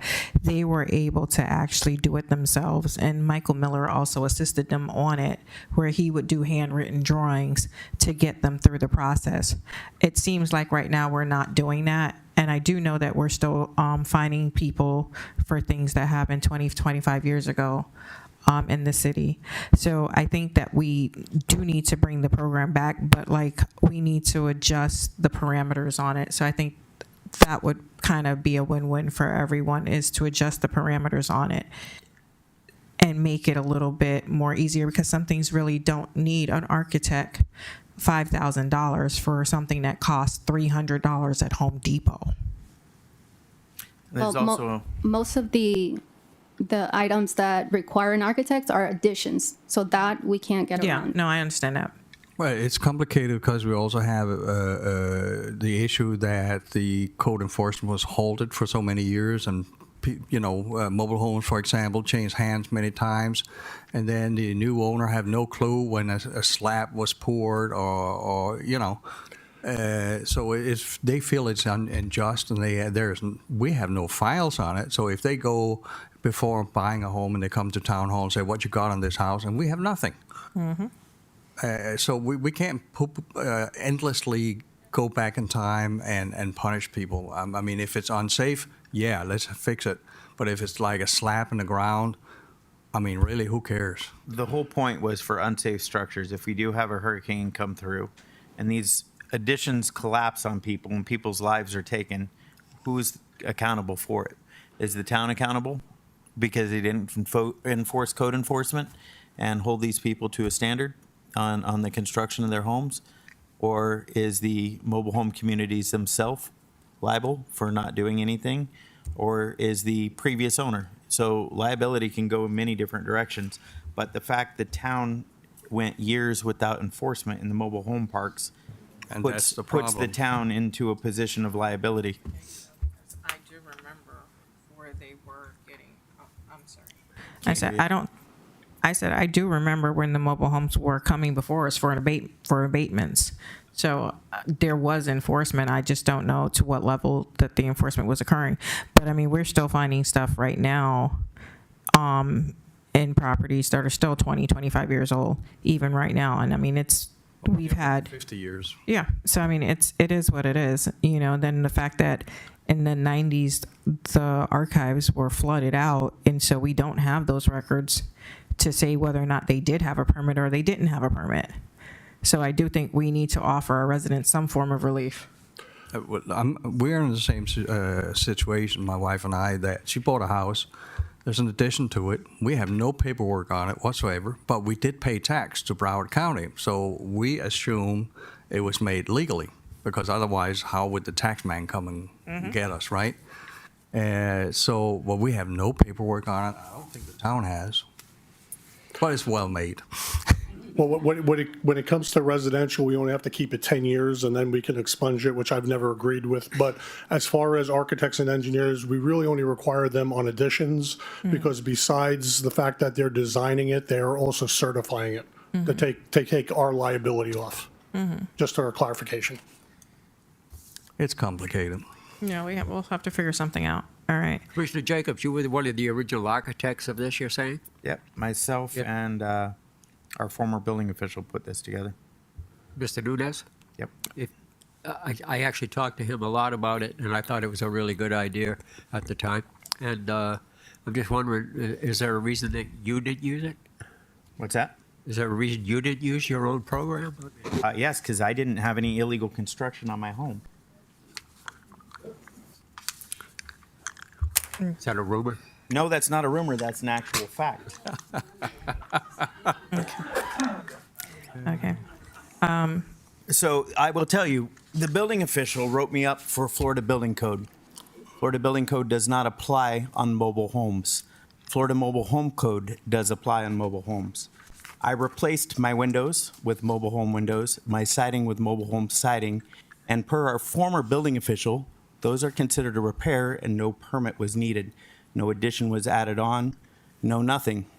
Although I was cited and violated and drugged through the media for illegal construction on behalf of the town clerk, who wrote an anonymous letter, or a not so anonymous letter, thanks to town staff for coming forward with that information. But I got drugged through the media for something that wasn't illegal, and that construction was not illegal. It was a repair on my home and falls under Florida Mobile Home Code. So no, there was no illegal construction on my home. Okay. You might want to educate yourself on the Florida Building Code and the Florida Mobile Home Code, seeing how you live in one as well. Yeah, it's governed by Chapter 723 that governs both the mobile home park owner and the mobile home homeowner. So, This copies of the law. Everybody wants it. the Amnesty Program is going to be on the agenda for next week to vote on. Yeah. And you guys can make up your mind at that point. All right. Thank you so much. All right, thank you. Okay. With that, we're going to take a quick break. I enjoy that. Yeah, it may have run its course, I guess. No, what we have to look at, a lot of residents are putting unfairly through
One of them? Here. Finance. Oh. Okay, perfect. Thank you. Do we need him here? Oh, yeah, we do need him here. He's right He's, there. okay, no, but I see he's grabbing his coat, so is he sneaking out? Well, I think I have him for two things, so I guess I better do it. Oh, well, wait. You're coming up for 10.1, right? We're talking about you. We're just trying to figure out if you were sneaking out on us or. Oh, you're putting your jacket on because his you're jacket moving on, into I'm the. like, did he you're drive today? You're moving into the cold zone. I always like to dress appropriately. Okay, so 10.1, bills over 500. Everyone should have a copy of it. You know, eventually, hopefully, we'll get to a point where we can put that in a kind of like an interactive model, so you can kind of see, you can click on it, specific by vendor, you know, see how much we paid them historically. So that's the goal. But for now, until we get there, you know, these are the checks over 500.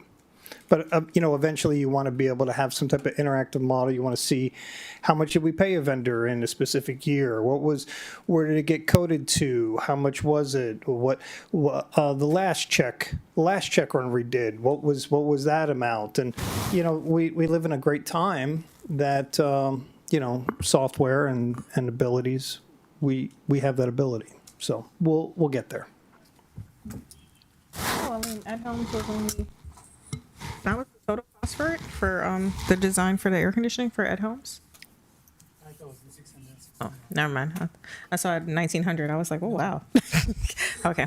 Right, and that's a perfect example, right? So you could, you know, easily when you think about it, just, you know, be able to click and expand it and you know, go from there. So it just makes it a little bit more useful. All right, sounds good. That's a Thank you. lot I'm of going to keep check. you up there just because I have you for my item too, and no worries. Alim has you for ARPA stuff. Yeah. What do you have him for ARPA? Just the balances and what the numbers, what we're looking at. Give you a short synopsis of what is remaining on the ARPA funds. And actually, he did a good spreadsheet that he had. Good. I think I got it here. Oops. Yeah. Yeah, so, you know, you got to keep track of your ARPA. I think we have to report it by the end of April again to the federal government. We've got to let them know what we spent it on. And just as to reiterate, you know, we got $3.38 million. And, you know, in July 2022, we did police vehicles. We bought some police vehicles in May of 2011, May 11th, 2022. We agreed certain police salaries not to exceed $175,000 in total. February 8th, 2023, we did the body cams and CSA funding, and July 12th, 2023, we said, all right, town hardening, we're gonna, that's what we're gonna do. So in 2022, we had $2.532 million left, and then we started with the, you know, with the town hardening project. We put $160,000 away for that, $70,000 for town improvements. We had $80,000 for bike lane improvements, and then $514,000 for Southwest 52nd Street Avenue projects. So as of today, we have about $1.6 million that you know, that we can still utilize. And so, but, you know, the other challenge I've had for the last couple of days is, since I've been here, and I'm trying to rack my brain because I'm looking at all the numbers. I'm puzzled with the grant revenue. You know, I don't know where that's at in our books. And so, you know, I ran some numbers on that just to kind of look. And, you know, ARPA, we got ARPA. And, from what I can tell, in FY21, we got about $66,515 in cash. Okay. We got 2022, we got another $66,415. And we have $115,000. So, we have some major projects that are on here. And I know that the state of Florida has a lot of grant funding, right, for that's available out there. But, we still have to apply for it, and it has to be given, and then we have to do our part. Sometimes matches are required. Sometimes, we've got to spend half before they'll reimburse us for the other half, or whatever. There's multiple ones of there. And I know we have a lot of needs in this town, and we're going to rely heavily on grants. And so, I'll go back and look to make sure that I haven't missed anything. It's FY22's been audited. We're moving forward with FY23. I have good numbers for FY24 through January. And so again, me being the newest guy here, I want to make sure that I'm not missing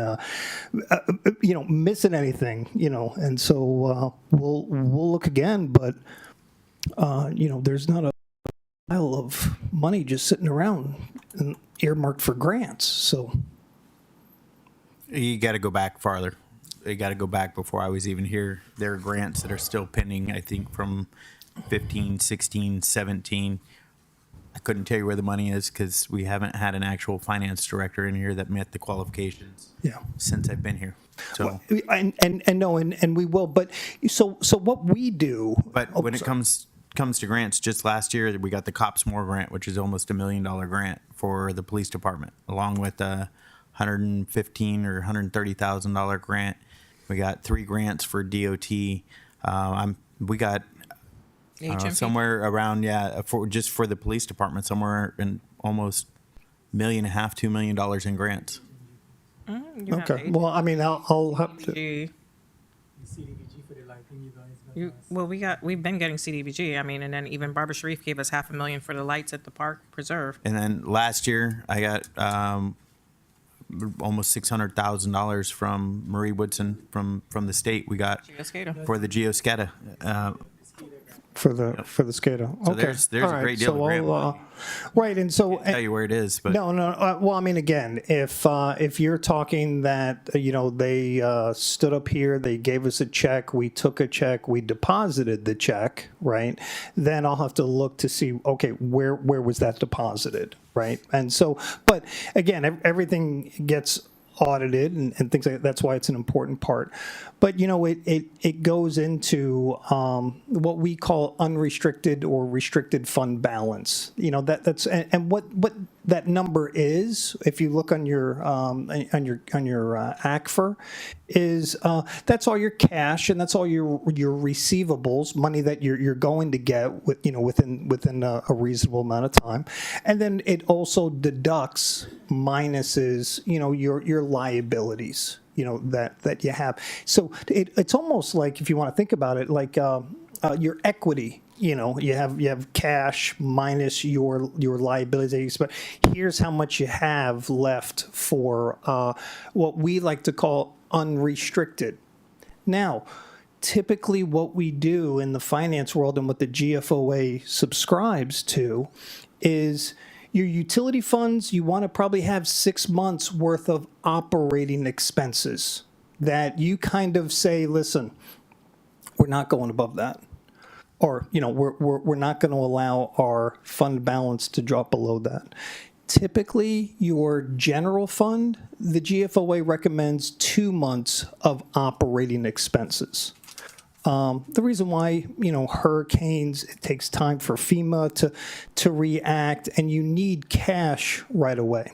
So, we've also looked at that. So, but I'll get back to you on those things. If they're, we did have a software conversion, and I'll have to see where that data is, but I'll work with staff to make sure that, hey, if we have a list, because that's important. You're up here making decisions based on financial data, right? And so at the end of the day, I've got to know whether it's a we want to have a new swing set, right? Or whatever project we want to do. I always have to find out, well, what's the source of funds that we're going, how it's just like how you run your home business or your home. Are we going to take out a bank loan? Are we going to get grant funding? How are we paying for the projects that we want to do? And I think the list of projects that we have is a great start. At least it gives us a ballpark. But now we also have to look at how are we paying for that. I can tell you, when I took over as mayor, the town manager, J.C. Jimenez at the time, it took me months of being on him to get a list of what we had for grants. And at one point, there was a list put together. Okay, great. So there should be something in his file somewhere. But I've asked for it over again, and I have no idea. Yeah, no, and information isn't coming to the commission. I've asked for it multiple times, where we're at, where these grants are, where these projects are. We need a list. We need to update. We need to know what's going on, when things expire, how much money we have in the grants to use, how much money is being spent. We have no idea. The commission has no clue. Right, so. and I concur with you, sir. I want to know, right? I sit in the audience and I sit there and I go, wait a second, how are we getting this? And so now there might be a difference, right? What I mean by that, sometimes grants work in such a way where you have to spend the money, remit your invoices to get reimbursed, okay? Grants usually never just give you the dollars and you tell you spend it how other than ARPA. So at the end of the day, grants, I know for the a like kind of equipment, so we got a grant for equipment. It's not cash. We'll recognize that in our revenue per se. But I agree with you, sir. I sitting in the last 2 days, great workshops, by the way. Need to focus long-term planning. What are we doing? Where are we going? But I just know that I sit in the audience and I say, okay, where's the source of those funds? Where's the source of those funds going? And so, I think every month going forward, we need to have an infrastructure meeting and a finance meeting combined together, where we have infrastructure and finance just as a discussion item only until we get this town back on track. It'd be nice to have a grant calendar so we know when we get a grant, when does it expire. That sounds good. Now, typically, a lot of things don't change in government. Typically, what we do is we look at like publicly traded companies, right? We look at things on a quarterly basis, right? We look at the highs and the lows. Matter of fact, next month we're going to start going into budget season, right? And so, what I try to do is I have good numbers for FY24 through January.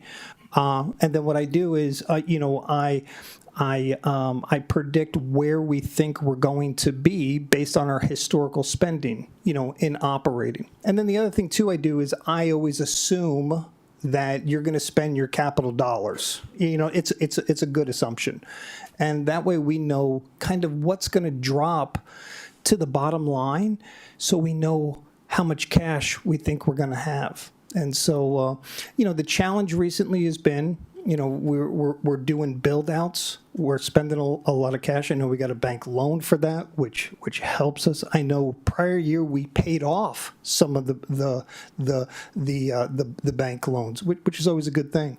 But we'll look at more detail of that. Aren't you guys using some kind of software that's keeping track of the grants? Like what's logging the grants when they're bringing them in? Again, I'm the newest person here, and that's it is an excuse. Sorry, but I will find that out. I don't know if we have an answer for that. The only thing I know is I'm looking at the data for 3 or 5 years, and that's actually how I was able to to pull up the numbers. I said, wow, because the reason why is we have line items, right? We know where ad valorem tax dollars go. We know where gas tax dollars go. We know where everything goes. And so we have a specific line item for grants. But I'm not seeing the numbers that people are throwing around here. Now, if we've gotten it in the past, right? Think about this. If we've gotten $600,000, let's just say, in the past, right? Then that would have been included in our, in our cash balance, which is fine. I just want to make sure that both you and your finance department are on the same page with where we're at with these grants. Sometimes people throw the words around thinking that they've already gotten them. Hey, we got it. Whereas Tallahassee may be holding on to it. Tallahassee may be, hey, you still got to jump through a little bit more hoops before we'll get this to you. Or Tallahassee may be like, all right, show us where you've spent on engineering. Show us where you spent on this. We'll reimburse you at a certain rate, which is always good. So.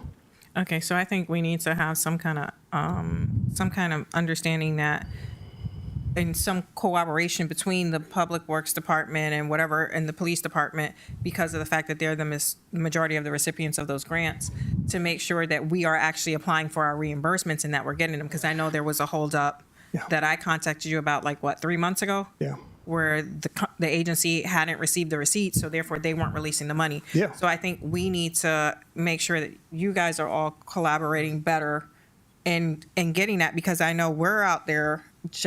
Commissioner Jacobs is up there in Tallahassee fighting to bring money. We go up to Tallahassee. We're speaking to these people to bring the money home. And we need to know that we're not wasting our efforts and our time going up to Tallahassee or to wherever to get this money and bring it home and then not get it. Absolutely. Right. Yeah. Because, I know we've been getting CDBG for as long as I can remember, because all the parks exercise equipment was paid for through CDBG. Mm-hmm. And the fact that you're not finding it, it's kind of scaring me. And I know that the chief has the Cops and More grant. They have the FDOT grants. Commissioner Jacobs worked diligently with the grant writer to get all these grants, because I believe it was $2.5 million. Now, in the past, right, that may be in our cash, right? Do you know what I mean? Because if you think about financial statements, the way that they would show up as revenue is when you pay for. So, for example, let's say I got a $200,000 grant. Okay, and I fulfilled all the requirements of the grant. Guess what? Now I get to record that revenue. But I'm looking, and it's not in our deferred. They just don't give it to you. So I'll have to look at it. But if historical grants in the past, and I believe you, I just got to dig a little bit farther. If we've gotten them and we've gotten the cash for them and we've spent it, then it would be in our fund balance in our bank account, right? I'm just looking at it more from a revenue and expense side of life, saying, wow, okay, where are we seeing this revenue come in from? So. Do you have the resources to do all these extra things while you're also doing the audit? Well, the good news is I'm done. Tomorrow I send the trial balances for FY23 to our auditors. So then I'm able to jump into FY24 and keep up. We had to give the OIG's office a 3 to 6 month time frame for looking at credit card receipts. We explained to them that the credit card receipts are in paper form. They're no longer electronic, because they don't, because banks don't keep them that long anymore, whereas more current data sets, I can download, automatically look at what was purchased, where, when, how by a specific card holder, and I can go through it really quick with the data. And so me and the town clerk, we responded to JLAC. So, yeah, I'm sorry, OIG. Thank you. We'll ramp up that. Yes. I still have one more thing. We have a huge problem here in the town with compliance and updating the grant system. It's an easy software program that you can go in and put in the updates. But going back to the last couple the last couple, well, including finance directors, public works directors and services, whatever you want to call the position, these weren't being updated properly and non-compliance on a lot of this stuff. So we're not in the business to get grants to fix problems and give the money back, but that seems like we're falling into that. And what it came down to is having competent people to be able to put this information into the system and keep these systems up to date and regularly update them. Right. I believe it was last time the state parks had heard from us was 2017, and until we asked to change an eco tower to something else, and they're like, you guys are not even in compliant the last 30 years. Right. So compliance in the town of Pembroke Park has been lacking for a very, very, very long time. Yeah. And I threw it on the table and said, I'll do everything you can to get us in compliant. And that was with our parks. So now that's on Mosfika to get the town in compliance because it's been handed over to her. And I'm bringing in more resources as well. In June, I plan on bringing in more resources just to find out where this is at, where this is at. But So just the regular we'll get updates in the grant system, the porthole, that seems to be a problem here too.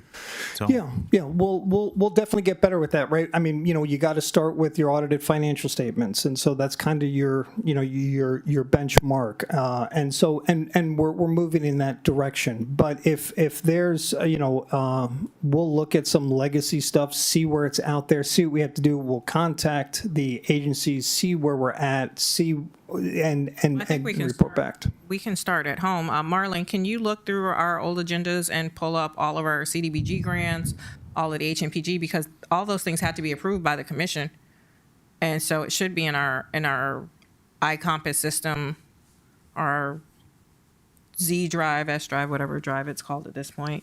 The iCompass only goes to 2018. Okay, but that's still more than what he has, because Yeah. he's just saying that there's only 66,000 for each year, and I mean CDBG is like 50,000 in itself. HMPG, these doors were what? How much were the doors? Like 14,000, and then the roof was like 60 or 90,000, or 142,000. okay. Right. So when we spent it, then what? It's submit for the reimbursement. Okay. So Okay. That's all. When I submit for reimbursement, I don't know if the check goes to finance. Right. Well, we need to have someone tracking through the system to see where the money's at after we get awarded it, to make sure that we're receiving it. Absolutely. The closure for the HMGP, the 2 closures were done. We went in for reimbursement. Closures for the 3 projects on HMGP, 2 of them for the doors and windows and the roof were completed and sent to the state. So I don't know if the checks came or if they were recorded, or so that I could tell you. We worked on it. Well, Okay. The third one is the generator, which is on your agenda for tonight. And we'll start there. We'll start there. We'll work our way backwards. You know what I mean? And I'll make sure that we give you an update. Because you're right. I sit there and I'm looking at the financials and I'm going, okay, we got something in the past that's probably included in our cash, but what's left out there, that we haven't remitted for. And so that'll be the thing. But, just a nice list that comes together that everyone can concur, because you, as well as the Madam Board Clerk, will have the best source of knowledge to say, no, there was this one here. That way, at least I can start tracking them down. We'd hope that you guys would be more so on tracking it, seeing as how you guys are here day to day and we're just here twice a month. Well, I just need your help just to tweak the, hey, like when you throw around a lot of acronyms, CBGDG I've heard of, but the other one and just things like that. The rest of us have no chance. community That's why she block. does. Right. I believe on the roof, I know that I don't know what funds we drew it from, but I know that we did two payments on the roof, because the first one was actually for the repair. Right. That was held us off until, kept us going until we actually got the whole roof done. Yeah. And I think that was like 40 grand, wasn't it? Well, good detective work, sir. 242 for everything. Yeah. Everything. But you know what I just need is I just need the granting agency. You know, we'll contact them. We'll get the whole history of it. You know, whether it's DEP or whatever. I'll reach out to them, and me and my staff we'll reach out to them, and we'll find out. We'll find out exactly what you're talking about. You know, because they'll have the full records.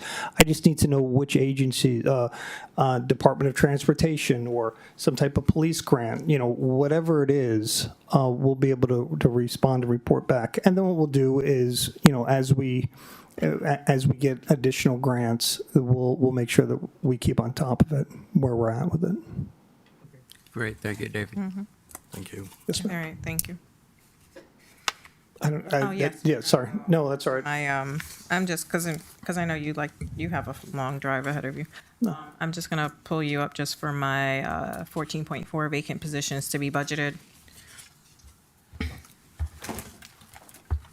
So, and it kind of goes in line because of the fact that one of those positions is the contract administrator. Yeah. I'm trying to find the page. Basically, the town had these positions. For some reason, they're not budgeted. I can't remember. I got to look over here. Just give me 1 second to pull up the page for it in my book, because I wasn't sure if we uploaded the job descriptions or not, but the job descriptions had already been there. We've had people in those positions, and with the exception of one. And I kind of wanted to move it forward so that we can kind of get the HR company involved in getting these positions filled, because of the fact that we were messing out on stuff. So one of the positions is the assistant city manager, the contracts administrator, the commissioner's assistant has been filled, but we still need to make sure that it's budgeted properly. And a public emergency, how do I say it, Eileen? Public emergency, public safety, public safety director. So I'll let you talk about the chart, because I can't really explain it. No worries. So We don't have a town planner. We don't have. That the town planner's budgeted though. That's budgeted. So So- we just need to advertise it. Are you looking for non-budgeted? Well, they weren't budgeted, but where's the assistant city manager? Yeah, where's the? I mean, you have it. We have the job descriptions too. I mean, I'm just not. We just didn't have a need for it at the time. Right. So if you go up to the top of this page here, so what I did is it's so you know what you have to look at right there, that's fine. The Excel file is much better, but it's hard to.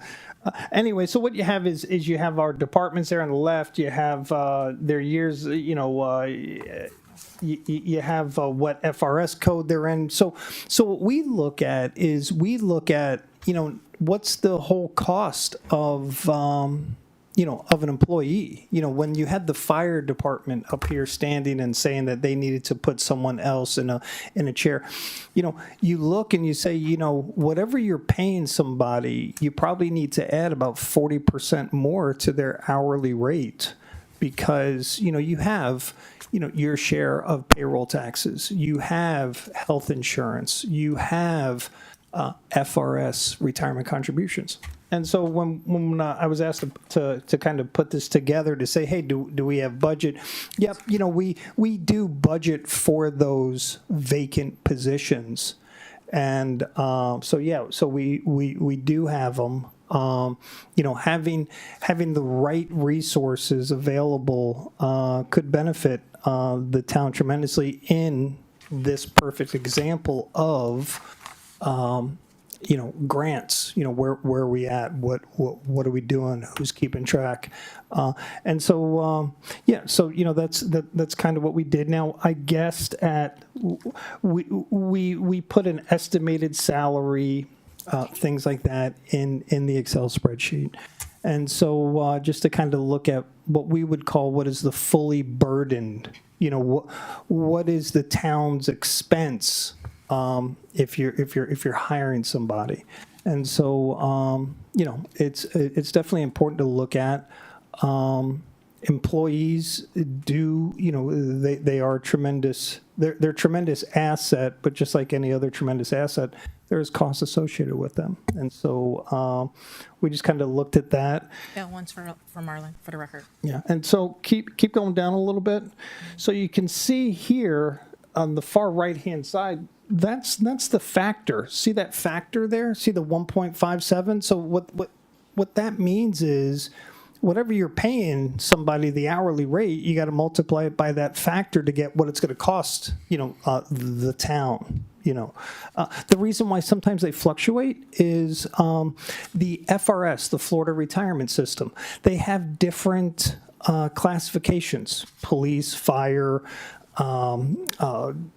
administration, and positions like that have a different FRS required contribution that we pay every month. So. Okay.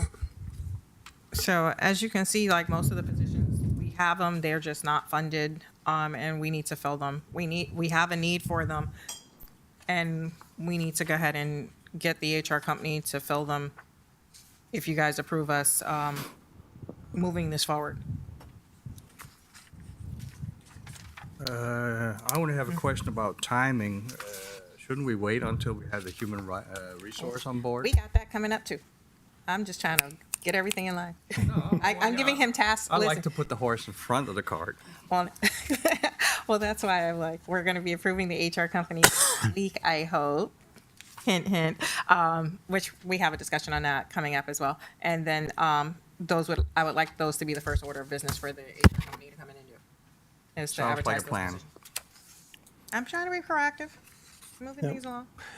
And not only that, but that also helps my department, the finance, because you know what, we're going to be getting ready for a preliminary budget season, right? And so I've guesstimated how much the hourly rates will be, and we'll find out, hey, am I even in the ballpark, of what these positions are commanding? And so so that's a great idea. Okay, thank you. Okay. Consent. Yes. Police department. Okay. Thank you. Okay, so Thank I you, think ma'am. we're good with David, right? He can sneak out and get on the road? I'm at your service, so. Okay. All right, I think we're good, David. We're putting you on the road. All right, 11.1, February stats. No, we take off. Police department. Yeah. 11.1. Wait, what? I got 11.1. What y'all got? 11.1. Okay, that's what I'm saying. 11.1, February stats. Okay. Yes, ma'am. We're messing with somebody. We're not sure who. I'm trying to figure out who you messing with too, because I'm like, Good evening, everyone. Rashana Dabney-Donovan, Chief of Police for the Town of Pembroke Park Police Department. I'm here to present the February stats for this month.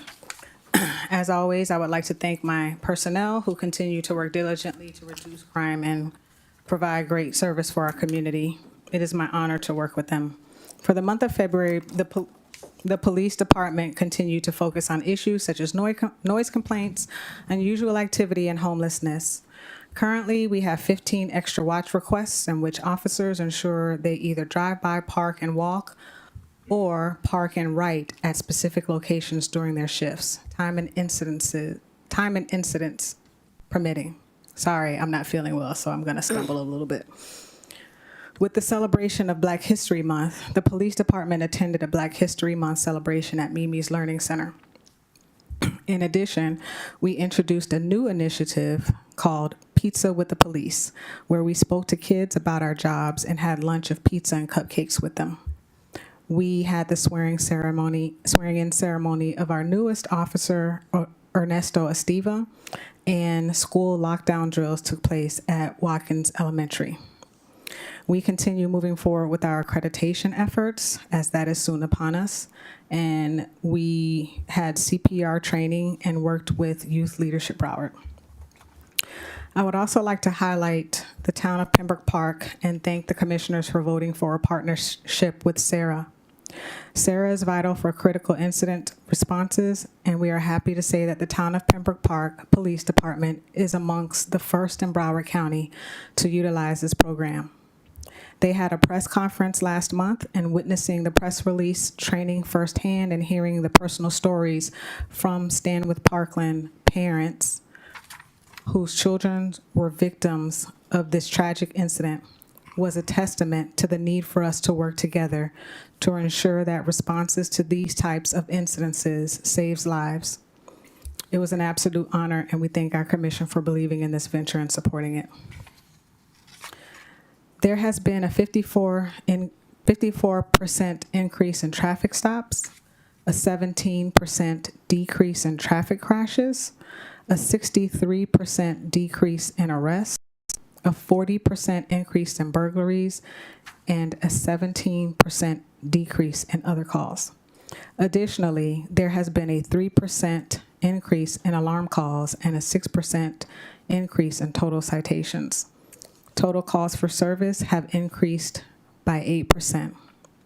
Last but not least, and this is not for the month of February, this happened in March, but I would like to take some time because I'm very, very proud of what we've accomplished. We had our first triennial FDLE audit, and we passed. And so, thank you.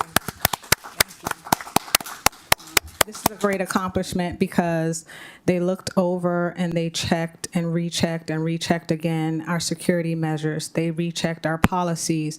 They rechecked our daily functions. They rechecked processes that we had for specific things. And we came in under the 10% threshold at 5.5%. So that is the very, very first hurdle that we were able to climb over. And I'm very, very proud of those who helped me put in the time and the effort that it took to make this process successful. And it was an honor to be able to bring a successful audit to the Town of Pembroke Park and the Town of Pembroke Park Police Department. It speaks volumes for our community. And so I just wanted to share that exciting news today. Not bad for 6 months on the job. I think it's phenomenal. Thank you.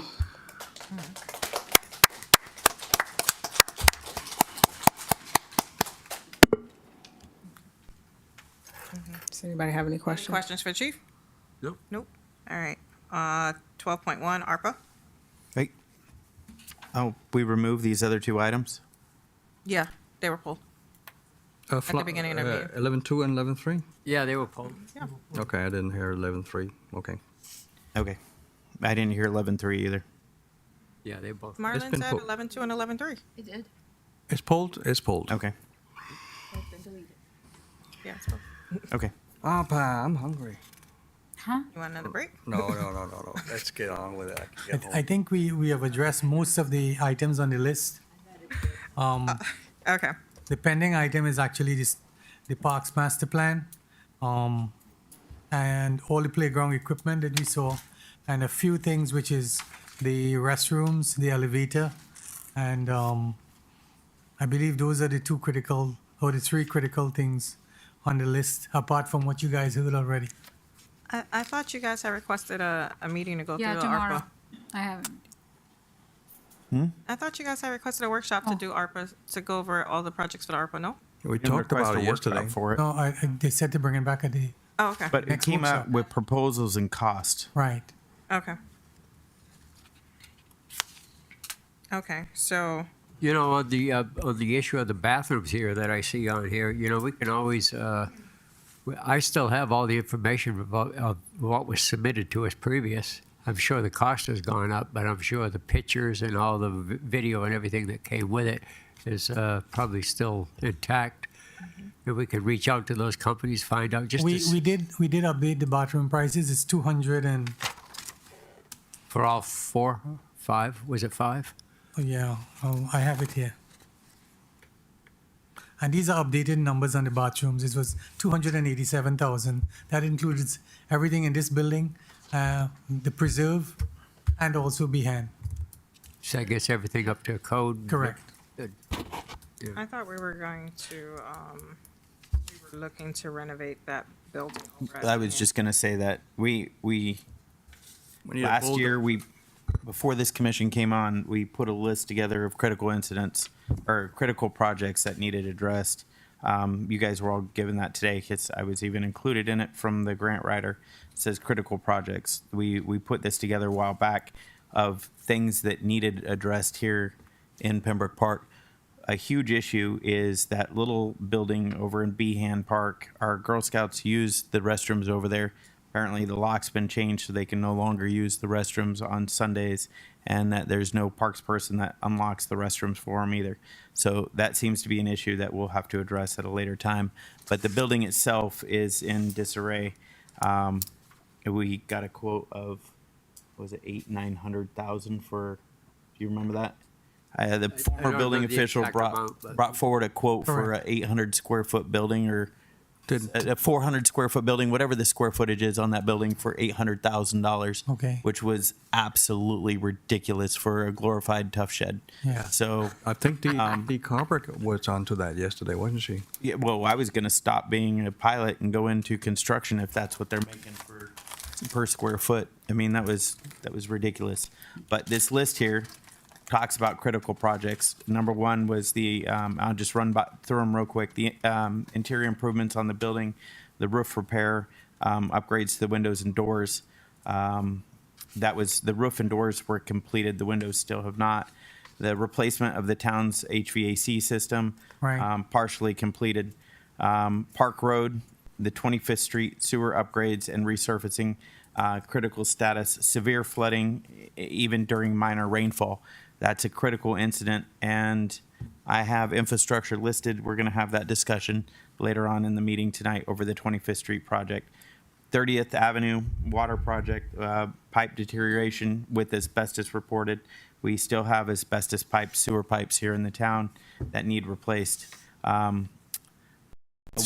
Waste lift station improvement, serves the Peninsula Assisted Senior Living Facility in Dell Village Mobile Home Park and Town Hall areas. Water lift station number 17 improvements, serves local Watkins Elementary and nearby homes. Critical status in disrepair. The water lift station 19 serves Coca-Cola and Park Road area. Critical status in disrepair as well. We've talked about that for nearly 2 years, about redoing that, and again, doing it with stainless or some other product that doesn't get eaten by the chemicals that run through at Coca-Cola. The wastewater master plan, critical status. It's the plans required by state law and the ordinance. We started it 2 years ago with Cass Engineering, but that was 25 years in non-compliance with the state. The town stormwater master plan, again in critical status. The plan is required by state and county ordinance. Again, it's been started. That's with Keith and Associates. That was also 25 years non-compliance. The citywide vulnerability assessment, critical status. Assessment is required by law. The work started, and that's Kimberly Horn Engineering. The 54th Avenue sinkhole, critical status. The project is not included in the CIP repair, but more work is needed. Keith and Associates, again, we discussed that last night. Correct. As the sinkhole is settling, and it will probably be need another repair. Infiltration, location and repair, critical status. The project identified lift stations 3, 7, and 22, repair and upgrade. This is a cost savings project. But all of these items are critical items in the town that needs repaired. Again, we have $14 million of tax revenue in the stormwater sewer accounts that need to be used to fix these, especially the 25th Street project. So Dan Shunk's here. Well, I'll have him come up when we get to infrastructure, and we'll discuss that project. And then, but these, you guys all have this. It was sent to everyone today, so you have a copy of these projects. But I think it's in the best interest to use the ARPA funds for these projects instead of things like pallet jacks or minor, what do we have here? I don't have a list. Little Little items. Yeah, I mean, I think like the playground canopy, that can be done through CDBG. The community garden, we already budgeted to 25,000 for it, so why is that on the list? That's why I'm confused. Like, I'm looking at the stuff from the Parks Preserve, and I'm like, There was an additional, so we need 50,000 for this year for the garden? some of the equipment that was suggested was running about 10,000 apiece. For the garden that's not even operational. So we need 50,000 to cover us from April to October. October. There's nothing there now, so if you want to start from now, it's gonna be around approximately 25. Okay, but we budgeted 25, so we want to take an additional 25 from the ARPA funds to make it 50,000, or? What is here is just a suggested list of some of these. Okay. Improvements at the park. I came up with a list of improvements. So Is this the list you were looking to send to the state to say, hey, we're utilizing our ARPA that is changeable up until the time we use this it? What list was put forward to the commission for the commission to decide where they wanted to spend the funds. To use the ARPA I funds think the funds need spent on projects or the building over at Behan Park. As the building at Behan Park is in the worst condition of anything else, any other building that we have. A lot of issues. I don't know that we can use ARPA for it, but yeah, you have the building, you have the lights and the linear park. Linear park, That we the other have- commissioner brought up. These all on the list. Again, park. I just put everything on the list. You guys vote on it. You tell me what you want, or we could bring it back.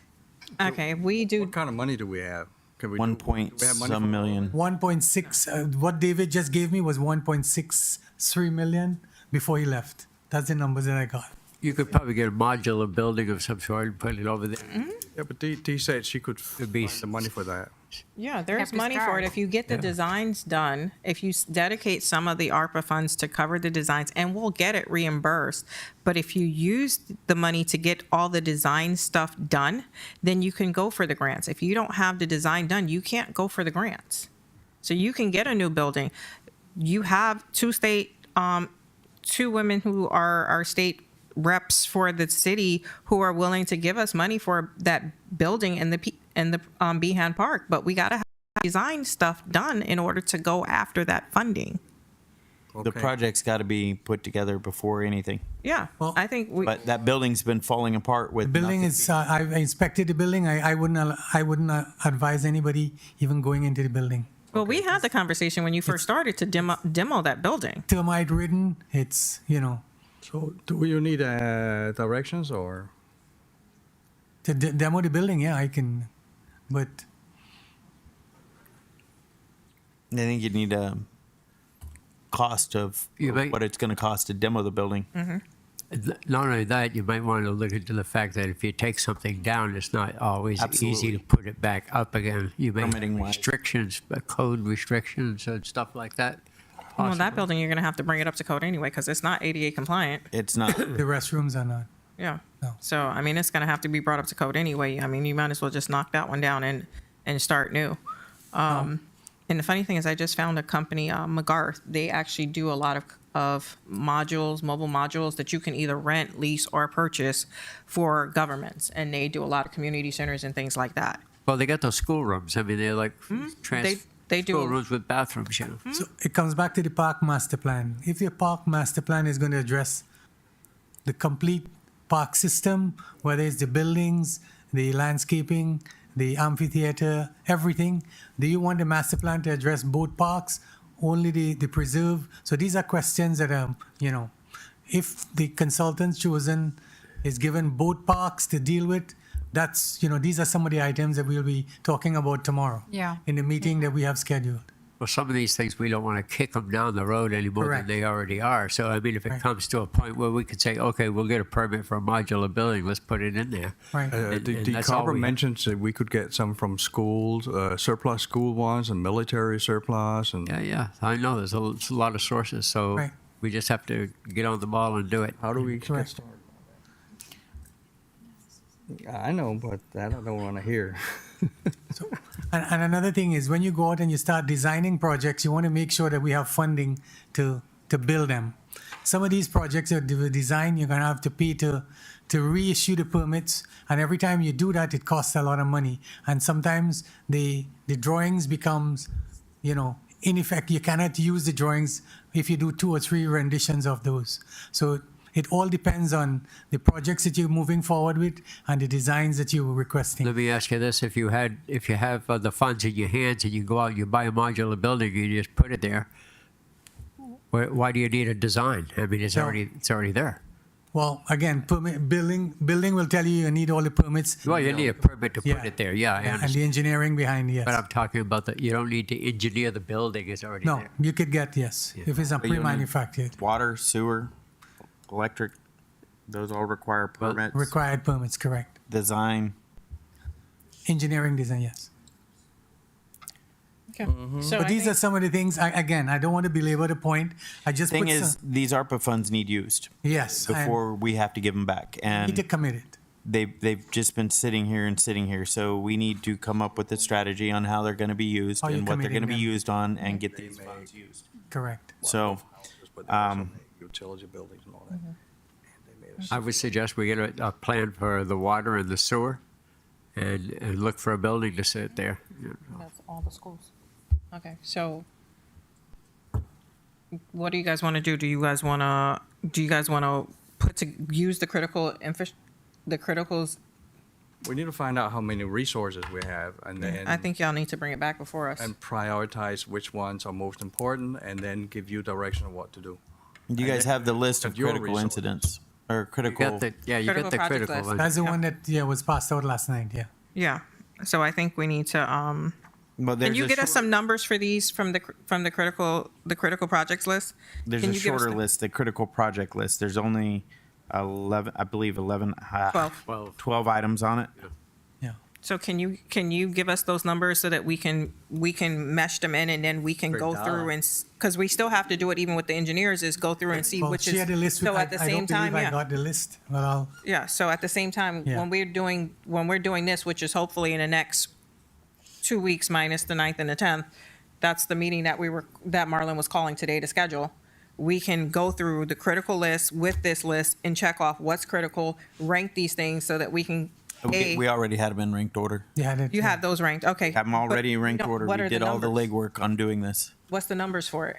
The cost of Yeah. on all of them, I have no idea. How about we plan for next month's infrastructure meeting? Okay. This be the discussion, have the numbers put forward with it and bring it back forward before the commission. Mm-hmm. And we also, at the same time, have a finance update on the town. On it. Yeah, it sounds like. The audio, one last question is on the master plan. Yes, I'm gonna have a schedule tomorrow, 3:00. So the master We need to plan, know how much. I'm suggesting like both park have, including with the master plan. What are you guys thinking about it? Like one only do that one or the next one? Because when we are paying the cost, I think it's gonna be covered for both if we're doing the same time. We do them both at the same time. Okay. I waste money. Correct. Yeah, so that's So why I'm that just we'll asking add for that you project guys. on the list as part of one of the critical for the, Update for Behan Park. for the parks master plan. Yeah. To address both parks. Okay. Okay. Okay. Okay. Okay. So All we right, got so you it. have your direction for that. All right, 12.2, Town Hall Emergency Generator. Again, this was brought up yesterday with, this is one of the last remaining HMGP projects that has been lingering out there. We finally got the company to come in and this is the proposal. It's 100 and, I'll give you.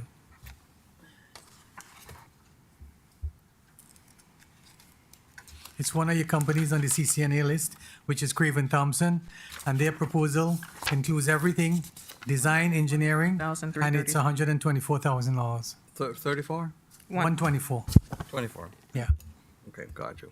And that is actually moving the generator next to the, Put it over the shed. putting over as suggested by the commissioner, with an enclosure, of course. Yeah, we can't afford to Yeah. wait till it And breaks. piping everything, bringing it into the building where the disconnect and all electrical disconnects. You know, there's apartments on the backside of that. That's why the wall around it is going to be a sound attenuating sound wall barrier around with it a on the sound back. barrier. Yeah. What's the lead time on those kind of machinery? They said 6 months. Oh, hurricane season. Yeah. So this is a proposal to move that the final HMGP project, so we could get full, this is the last one remaining, which is the generator. It's been sitting on your books for about 4 years. Yep. All right, so Yeah. you need a vote I for just, that. yeah. All If you right, want, so- I'll put it on the consent agenda for the next meeting. Yeah, let's do that. And while we're on that, you want to Has bring this up, followed all the proper procurement? this is the CCNA list. Okay. Yes. This is one of the consultants that you heard from last night. Yep. That was selected. What else did you want to bring up? The Craig Smith for 25th Street. Okay. Yeah, I have that under 1416. Okay. Okay. Alim, did you mention the Craig Smith, the 52nd Avenue, the street is getting down? Yeah, we were just That's the sinkhole that I just said needed repaired. Yeah. Okay. Okay, so since we're talking about it, go ahead to 14.16, please. Commissioner Jacobs. You're not on the mic. I didn't hear you. Oh, sorry. Since we're still talking about infrastructure and stuff, 14.16. Okay, 14.16. Let's talk about 25th Street. Dan, could you come up?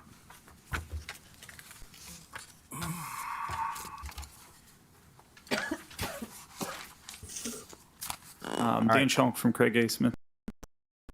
Hi, welcome. Last night we had a discussion regarding this project for 25th Street. I got a couple questions. Like we're talking about the cost, rough cost of the whole project, $6 million. So $6 million was the initial cost that we went for grants for over the summer. Right. And to give you like a full context, this thing's been shovel ready since I think last year before this time. Right. But we had funding issues, so we decided to wait till the summer to try to go after more funding because the funding that we initially had lined up fell through because of criteria issues that the funding agency had changed. The project was ranked low on the HMGP list, and it's because of the low ranking, it was not funded. Right. Yeah, so we put the funding together for the funding agent, or to get funded in June, took after grants for that. That funding was also kind of piled in with full street restoration. In this current cost estimate, we've backed some of that back out, but inflation, so there's a lot of stuff going on in ins and outs with the cost estimate. But yeah, so it was around 6 last summer, splitting it in half, brings it around 3 and 3. Okay, and I just want to discuss with you that these cover drainage, stormwater piping, filtration water of the and connection to Park Road stormwater system. No, Yeah, it's that area that you guys are seeing consistent Park Lane, Park flooding. Road that are flooded. Yeah. It's a separate stormwater system. It's a separate pump station that is going to be designed. Yeah. It's not the one connecting to the existing one. It's a completely separate stormwater pump station, which includes a force main and a gravity system that goes into Behan Lake. Yeah, it's a larger outflow Correct. out Correct. to Behan Lake. Correct. So this is, again, one of the critical areas that floods in our town. The businesses all along Park Lane, Park Road have water coming into them every time we get a rainstorm. This is, okay, so I guess one project is now brought into 2 phases. Yeah, there was looking at the funding, and Alim's going to be more in tune to what's going on with that because I don't know the finances of the town as well. All right, this is the discussion that we were having last meeting, the meeting before, whenever we discussed this over again. So, Alim, you said a pump's $200,000 if we use all the money. I never said use all the money. We have over $6 million sitting in that account. We also have the MPO surtax money. We have HMGP money. There's what is this? I can't remember right offhand. C-slip. C-slip, yeah. We have the streets. We have C-slips, commercial streets, MPO, surtax. MPO. There's several. All as one funding. C-slip and MPO, same funding. Okay, but all of this, again, it's like we're trying to piecemeal a project together when we could do the entire project and get it done. Thing is, again, we're coming into hurricane season again. Agreed. This project's been shovel ready for over a year, and it just needs done. This is the can that just keeps getting kicked down the road in Pembroke Park, and projects don't get completed. Again, I'm not talking about depleting that account, but we have multiple resources, multiple funding, including ARPA funds that can be used on this as well. So why can't we put a plan together to get this done financially and cover this whole project and just get it done? Okay, the project originally was $6.2 million. Presently, as of January 31st, we have $5.9 million sitting in your stormwater account. Your surtax funding is approximately $1.6 million. The surtax funding that is presently available is already submitted to Broward County. We are waiting on their final approval. Based on that approval, then we could start the construction. We have 1.6 committed. The remainder of the funding, if the council would or commission would like, we could commit the remainder or all of the project to move forward. So that would use up a lot of your stormwater funds. it would, but it would get a huge, the biggest problem area in our town fixed. EPA is holding us up. No, EPA is not holding us up on that. That's Not John this P. one. Lyons. This- That's a whole this other John project. P. Lyons, his commission is correct. Still part of Yeah. Park Road drainage. That's on the other side, yes. It's the other side, and that's the EPA is involved with that Correct. one. So this is a whole nother project. This one's shovel ready and ready to have the project completed, or at least started. So my question is, why aren't we moving this project forward? The project is moving. As I just said, Entire project, not just one part of it, the whole again, project. it's the funding. It's going to deplete all of your stormwater funding. It's the proper fiduciary responsible thing to do is to make sure we have, as your finance director just said, to have at least 6 months of your operational budget. Okay, but listen, the MPO surtax, I think we have around 1.3. 1.6. With an escalation clause, we could get 1.6. Okay, and I applied for 1.6 that million. already. So you apply that into it. Yes. We have, you just said almost 6 million. It's 6 million for The whole project, right? it's 5.9 million, yes. 5.9 million. All right. Subtract 1.6 from that. What's remaining? Okay, 5.9, 1.6. So you have a little over 3 point something, a little Okay. over 3 points. So then what do we have for C-slip? C-SLIP is not awarded yet because the tongue is not LAP certified. We are in the process of getting LAP Hey, certified. what about HMGP money? How much do we have for that? We might be able, I think CAS is lab certified, so we might be Not able the to. tongue. But through us, couldn't you get, No. I don't know. No. I didn't- The tongue has to be LAP certified in order for the grants to come to the tongue. Since day one, I've been working on getting LAP certified. And that process is still in DOT's hands. Okay. So we have, We have exactly 1.6, which is committed from the surtax. okay. So that's And- one. Okay. That's right. HMGP. HMGP paid for a portion of the design. All we got was 100. But that counts for part of it, right? The design was paid for, yes. Okay. Is that part of the 5.9 remaining? Not for construction. We have two Okay. phases, right? Okay. Got it. For construction, one for design. Mayor, you can help me out on this because we have other kinds of funding for this. And it's just slipping my mind at the moment because there's, Well, remember when we were in DC, we had that meeting with Benjamin from. yeah, I remember. He has money. We just haven't applied for it. It was till the money ran out. No, So- they have. No, this wasn't the ARPA money. They were No, actually. no, not the ARPA money. He Yeah. said there was a bulk fund and the money was available till that account depleted. Yeah, and they've been asking for projects. So we just need to have our design stuff again ready and send it up there. This one's shovel ready, so. Yeah. This has been shovel ready for a year. That's why I'm saying, why have we not For more than not everything near goes through. completed by this point? Everything has to go through the county because the surtax, we applied for the surtax. The surtax 1.6, there's a process. For the last 6 months, we are going through that process. Hopefully, we could get it approved within the next 3 months to move this whole job, the whole project. I just want to see this whole project done. The business owners over there are complaining and ready to move out of the town. Yeah. I think we need to take this and as well as the master plans and give it to send it up to the federal government because they have money. They will actually redo your entire city. We just need our master plans done so that we can ship it up there and start requesting it and get our lobbyists working on it. This one, I don't think, this one's ready. We don't need the master plans for this one to roll. No, but I'm saying they're giving you full packages. Yeah, yeah. With what Stephen Benjamin said when we went to that meeting, that those were full packages, like the entire city, like they were doing that. But there's other funding sources. If we can get that, we can go to shop it to the county. We can shop it to Tallahassee. We can shop it to the Division of Emergency Management. We need to get the full funding and complete the project, not piecemealing it, breaking it down here, there, and everywhere else when the funding's out there. The money's there. We just have to go for it. And we can use our ARPA to do the match on some of them because there's match money.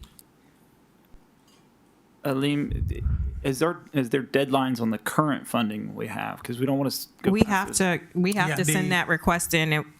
Everything has to be in. If I'm not mistaken, I thought it was October, and then it has to be used a year after that by 2020, the end of 2025. I just don't want the town. I want what's best for you guys, and I don't want to. I've seen this project keep getting downsized, I mean, we have upsized. reserve. We can utilize some of it. Yeah. There was a version of this project shovel ready in 2016. It actually bid and got pulled back out, and bids weren't accepted. So, I'm seeing this get kicked around a lot, and I don't want to go another year where we're chasing money, and we got money right now. It's not all the money, but we have money. Let's get it going. We have some grant money that we don't want to lose too. Yeah. It's tied up. If you guys haven't walked through there and talked to some of the business owners, you should. You should hear what they have to say, and you're not going to like what they have to say. When it comes to what's going on in the town, in that area, and the lack of response they get, they are not happy over there. With phase one and building the lift station, we're going to knock out a lot of that water that's standing in that area. Phase two, then we'll clean it up and really solve the problem. But phase one is going to be the majority of solving the problem. And that's how this project was split up. I split it up so you could get the pump station and the line that goes into the lake, and also to address park, that area where the businesses are. That's the whole system that is connecting to that new pump station that is proposed. So what day is the shovel going in the ground? Well, that's what I wanted to speak to tonight. I want to try to expedite this. If we're choosing to go with phase one, I want to try to expedite this and hit a sequence of target dates. Starting like Liam and I have already jumped ahead. He said, let's do one. He asked for proposals. He and I have negotiated the price. He said he could do some inspection. So we pulled some of our inspection back off the price, and we've got a pretty healthy price that he and I have kind of gone back and forth. I don't know where he's at, whether he's fully agreed to it or not. But there's a question. Are you the assigned construction manager for this, or have we done that yet? Because I don't remember us doing That's it. That's the one. This is the proposal that we're doing. That's the one I handed to you. Okay, so then we need to give you the authority because it wasn't done yet, or was it done? I'm asking. It wasn't done. All right, so then that needs to go on the agenda for a vote. For next week. For next week. Next meeting. For the 10th. Well, we're going to have to move the 10th around because we have 2 folks that won't be here. Oh, I won't be here. 3. Okay, so we need to move it. so that meeting would not take place? On 10th. We'll bring it. When are you leaving? I know you're the 9th and the 10th. What days are you? Due to my family safety, I don't want to put out dates that I won't be here. Can we try to do it before the 9th? Because I know I have 2 people. Y'all can laugh about it, but my family safety comes first over all of you, all right? It's not funny. It's not a laughable situation. Okay. Can you let Susie know? And let me know when you want we'd like to do it before the 9th. Okay. Before the 9th? Before the 9th. Because remember, the 9th and the 10th, they're not going to be here. So I have 3 people that aren't going to be here. So. Okay. So. I'm just thinking because I've already advertised for the ordinance that was on second reading. So I'll have to see. You're going to have to change that. Yeah. Okay. Okay. Figure it out. And me, I'll be here. So once this gets, I'm sorry. Go ahead. So it's all depending on the surtax, right? Because the fire department grant is due to 12th. No, I understand. I was just trying to. No, I know you said you could do it after, and I'm like, but we need to have that meeting before because we need to discuss the grant, because the deadline for the fire department grant is the 12th. So we have to have Friday the the meeting. 5th. That's fine. Friday the 5th. Fine. Fine. Okay. Yeah. So Friday the 5th. Okay. Okay, Okay. Friday the 5th. So we're gonna do our 6 o'clock? our regular. Six, yeah. Yeah, let's It's gonna get be a on with it. special. 6. Yeah. That's fine. Yeah. Okay, good. Yeah, coming back. Now, we have everything ready. The project is ready. We submitted everything to the Broward County for that 1.6 million. They have to go through their process. So as soon as that process is approved, and I'll bring it to the commission and we'll get it approved to move forward. That 1.6 million, for the last 3 months, I've been uploading everything into the Broward County system. So they're now going to review everything with the permits and the funding availability, and then they will allow me to move the project into construction. Okay. So to clarify the schedule, if you guys can approve, then we can start drawings and changing the drawings to fit the phasing. And then, so that puts us right around approve mid-April. May, we should have the drawings done. We talked to DEP already. They said we don't have to go for different permits since we're splitting it. They said as long as we try to keep it, finalize it during a certain time frame, we'll be fine. We could get it moving. So that puts us By June 1st, we can have a shovel in the ground. June 1st. Well, then we got to go through procurement. So we got to go through. We got to go through to bidding. So and then it's July, and then we award. Then we can give notice to proceed at the end of July, maybe August. And then the problem is now with lead times for lift station and lift station parts and all these things, it could be up to 5 or 6 months before they even start construction. So we're looking next year, February, March, before things can start to happen. There's things that contractors can start, but you don't want them out there just taking up the road. So before hurricane season 2025, we may be started. Yeah, and that's why I wanted to make it like it's imperative that we get things executed right now because of the way these projects, they take a long time to roll out. So that's why I wanted to come tonight and kind of rehash what we spoke about last night. Okay. Okay. Thank you. You have it. Do We're you still need on your any- infrastructure, so do you have more for infrastructure? Or that's it for now? No, the 25th Street project was Right. the major thing. But I was going to bring forward again that we need a infrastructure meeting once a month until we all get Done. this going along with the finance meeting I think that's a good idea. combo and just Okay, so we'll do both of them at a workshop. both of them at a workshop. All right. Thank you. All right, thank you. Okay. Forgetting something on this one. You got too much on the list. No, my stuff is directional for the most part. You're on Claire, 13-1 Are you going to Superfund bring site. it back on the consent for approval for the next That, meeting? yeah, that can go on consent. Okay. If everybody's okay with that, put that on consent for the award of the, For the award of 25th Street CE and I. Yeah. Okay. okay. All right, 13.1. The reason I put this, it's history of Superfund site. The reason I put it on there was because I just wanted to give you guys the background on the Superfund site and the direction and actions that the commission has taken over the years. As you can see, there's resolutions dating back to 1998. I'm sure there's more, but I just wanted to give you guys a history of that Superfund site and what the commission has been doing with that over the years, and the resolutions and fights that the town has gone through with trying to get that property cleaned up to residential standards. So that's just for informational purposes. 14.1, employee testing. The reason I put this on here is because we have an issue of hiring people who might not meet the job specifications. And I think we need to basically have standardized testing for new employees coming in to see if they actually meet the requirements, and also to do some testing for those that are here.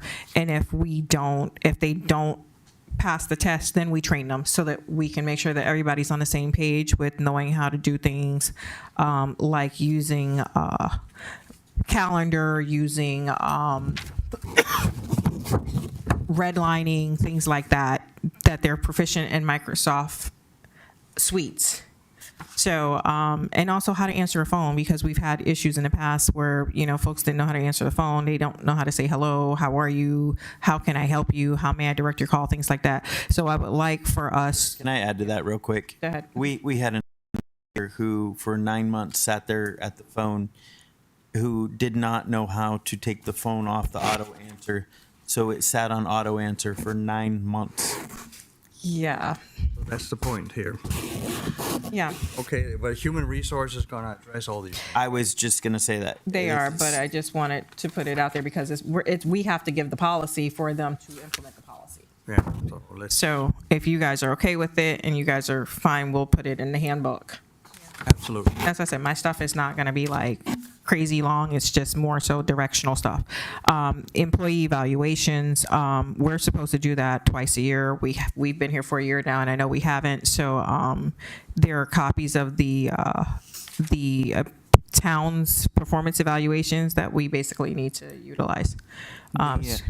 Mayor, with addressing this, the commission is supposed to do all the director positions like the town manager, the police chief, the finance director, the IT director, the town clerk, all of those positions that are appointed by the commission. These evaluations need to be done by all the commissioners.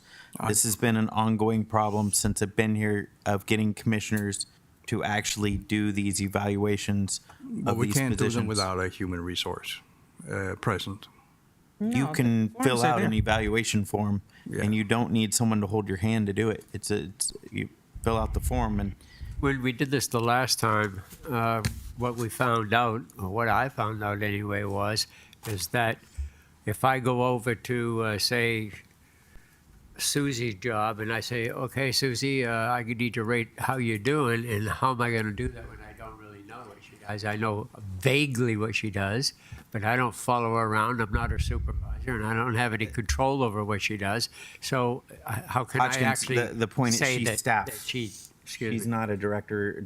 Sorry, Susie. This isn't directed towards you. No, I'm just took. But you became the example. Anybody that works here. I'm just saying when It's unless you're in directors that and depart- department heads. Can I finish speaking, please? Yep. Thank you. If you're not in direct contact with who this person is, whoever the employee is, if you're not in direct contact with them, you're not going to be able to judge them or judge their work or how efficient they are or anything like that. It just doesn't make sense. But commissioners do not evaluate staff. That's the town manager's Well, position. The town manager and You're HR. still talking about people that we don't follow around every day. If we don't know what they do every single day. Directors and department heads work directly under you. Yeah, but without human resource, directors. I will not vote for it. Without human there's resource. Department that I'm responsible There's for, I nothing to take vote on. care of. Just so you know, this is not we're having a vote on this. This is the town's policy. It's in the handbook. We are supposed to do this so that they can get their merit-based raises in September. So if we don't do this, how are we giving them their merit-based raise of 5% or 2% or 1%? These are, again, the staff has already been done. Aleem has completed all of the staff's employee evaluations. It's in the handbook. It's to be done twice a year. So, okay, well, Aleem's done it once, but I mean, you can do it again by like August so that we can have it ready for September. But it's our job to do it twice a year. So basically, this is not we need to vote on this. This is just giving direction, because if anybody needs to have a plan put in place on how to improve, we need to have these done so that we can give it to HR, so that the HR director can do performance evaluation plans and improvement plans to get everybody up to speed so that everybody's functioning. Good, let's do that when we get an HR director. Well, no, we need to give it to them when they come in. So that's why I'm just trying to be proactive. But if you need someone's help in guiding you on how to fill out the form that was adopted, I don't know how many years ago. I did it last time. Okay. Yeah. I mean, if you need help, it's fine. But I mean, I'm just giving direction because it needs to be done. And again, I want to make sure that the HR director, when they come in, we're not wasting their time by not having things lined up for them to do. You still don't get it. That's what I'm trying to say is I cannot, in good faith, sit down and write a review on, say, not Marlon's, because she's in my, I could watch her. but I'm not going to go down there. Another director, see that gentleman way in the back there? Mark. Maybe IT? Mark is not a direct hire. Mark was hired through Yolanda. He's an employee. He's a director. He's a No, he director, was- thank you. He was hired by the commission? No, he was Hired by Yolanda. So he's not a direct hire. by Yolanda. He was hired by years ago by the town, but he was an employee. But he was It was made a a director back in. But he's not a direct, 2020, He's a director, department head. but he's not he's not a commission hire, is what I'm saying. Yes, he is. He falls under. Yolanda hired him when Yolanda did the evaluations, I thought. See, I got you in the hot seat now, bud. Yolanda hired her. Mark Pakula, IT director for the town of Plymouth Park. So y'all Changed voted. his title. I'm Yeah. a The bill director. went ahead and. Been that way forever.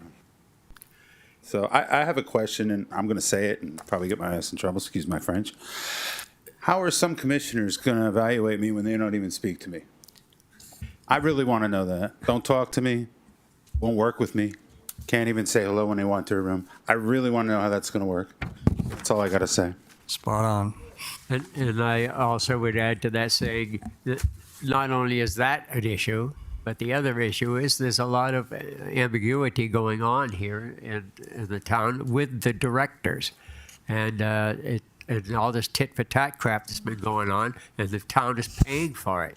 And it's not good, it's not healthy, and we'll never progress beyond this day if we don't do something about it. And writing these special reports that you want to write is not the answer. I agree with Bill that this is special reports. counterproductive. What special reports? I'm sorry, what special reports? Who said that? He said some people are writing special reports. Are I you don't talking know. about making out, having us rate them, basically? Well, this is the policy. You That's don't been the get- policy. That's the policy in Not every like you city. choose It's to not, do I it mean, or we're not. just You doing have our to do it. jobs. Has to be realistic. Yes, but that's how you can communicate with them. If you How's it have any gonna be- question, ask them, tell them. Then you can realize yourself what the review will give it to them. That's how they can increase their salary. Are you against with that? I think I'm the only one that hasn't had a evaluation. The only director that hasn't had an evaluation. So that speaks volumes. It's I supposed just to want be to put done it. I just want to put it on the record down and nothing's that happened. that speaks volumes. Well, maybe we ought, Also haven't had an HR director here since August. right. If I could say something, please? I just want to say that I have been evaluated. I was evaluated by JC, and I believe I was also evaluated by Aline, if I'm not mistaken. And you were evaluated by me also. The commission did evaluations I did. on the town clerk because the town clerk works directly at the pleasure of the commission. Well, I was giving the forms and I filled them out. We were all given the forms, you, me, and Ray, to fill out. Right. And they were all submitted on all department heads. I never saw that. I mean, we filled them out in the past. That's why I'm not understanding why it's an issue. Well, how about this? You I got make four. a recommendation Go ahead. that the forms be sent out to all the commissions for all the department Directors. heads, to all the commissioners, pre-fill out the top with the director's name on them, so each commissioner knows who they have to evaluate. That works. If they don't fill them out, it's not, theirs won't be submitted, and that's going to be interesting because that's part of their raises. So, So we can give direction to Alim to give us the. I mean, it's in your It's in backup. the handbook. It's in the handbook. It's also in the backup for today. Send us the form Is or it? town clerk. I don't know who. It's gonna- right there on iCompass. It's there. Yeah, Okay. but the issue, Mayor, is there's a couple commissioners up here who don't know who they're evaluating. So if we could get those forms pre-fit out with the director's titles on all of those. As a temple, yeah. Okay. You and have sent four, to the four commissioner. directors, correct? Yes. Four? You can hear you. Yes. It's going to be Marlon, Mark, Mark, myself, and the finance director. finance. No, the chief. And the chief. Police chief, Yeah, but that's the 5. finance director is a consultant, But yeah. so he doesn't fall He in doesn't that. fall under it. No, it's just 4. So you have 4 directors that you want to give. Okay. Okay. Okay. That's 14.2. 14.3, Police Department Assessment. I had Horowitz speak to you guys about that about a month ago. Horowitz has been in the process of, because of the fact that he wants it to be completely independent, he has been reaching out to different people, and he will give an update on that at the next meeting. Is this When going to he's be a back. line item for vote if he has someone? Yeah. Yeah. And it's under proper procurement? Mm-hmm. Are we having a professional doing this? Yes. Good. Okay. 14. What's the reason for it? Because it's been a year that the police department's been in existence, and we need to basically get a better understanding of what our shortfalls are, what our strengths and weaknesses are, so that we can improve it and keep it moving forward. It's been a year and a half. Chief, did you just pass a really great? Doesn't that count? Yeah, it's like Okay. deep. Got to spend more money on investigations and stuff. Oh, shit. Well, that's not an investigation. That's an assessment to let us know what we need to do moving forward. Don't we Make the have police two department better. consultants, different This is not the consultants same helping thing. the police department? It's not the same thing. It's not the same thing. Well, they are working with building the organization and looking at what's right and wrong. Okay, Yeah, it is. let me explain how government consultants work. You hire a consultant for a project. You tell them what you want, and you pay them a price, and they give you a report on what you want. That's how government consultants work. If you haven't figured that out yet, that's exactly how they work. The fact a consultant's going to go against you on everything you want and take your money is a very rare thing to ever happen. So government consulting's big business and big profit, but they just write whatever you want them to write. So this is an independent audit of the department, which at this point I feel is completely necessary. Actually support you on this. You have issues with the department, whether it's operating properly or not. And so I don't know if you're really a fair judge of that. When you start getting frivolous criminal charges against you, you'll understand. Oh, but in real life, if you want to bring it up, didn't you get decertified as a police officer? Has nothing to do with that. Doesn't it? Absolutely not. So why should I take your expert advice on how to run a police department when you were decertified? You were kicked out. Again, completely irrelevant. This is not that. This is, they're going to come in, they're going to do an assessment based on the issues that were raised to the attorney. They're going to come in, tell us what our strengths and weaknesses are, what we need to improve, where we need to go moving forward, how to get us moving forward. Do we have the cost? It's going to be under 25,000. Under? Under, yes. And the city attorney is the one that's handling all aspects of it. So it's completely independent from commission. everyone on this commission. And how did we get this already pushed to the attorney when we don't know anything about it? We're just finding out about it now. No, Because the it's been brought up about it a for the month last ago. couple meetings. About getting an attorney involved in it? I didn't. No, it's hear not an anything attorney about that. that's being involved. It's going to be a someone with police experience. Someone with police experience. And he's handling the entire search. He's handling the entire negotiations. He's handling all of that. And how was this person selected? He's doing that as well. I said, how was that person was selected? Attorney Horowitz is dealing with all of that. Oh, Horowitz is. Attorney Horowitz is completely independent from this commission, completely independent from the police department. Okay. It's completely independent third party. All right. I can agree to that.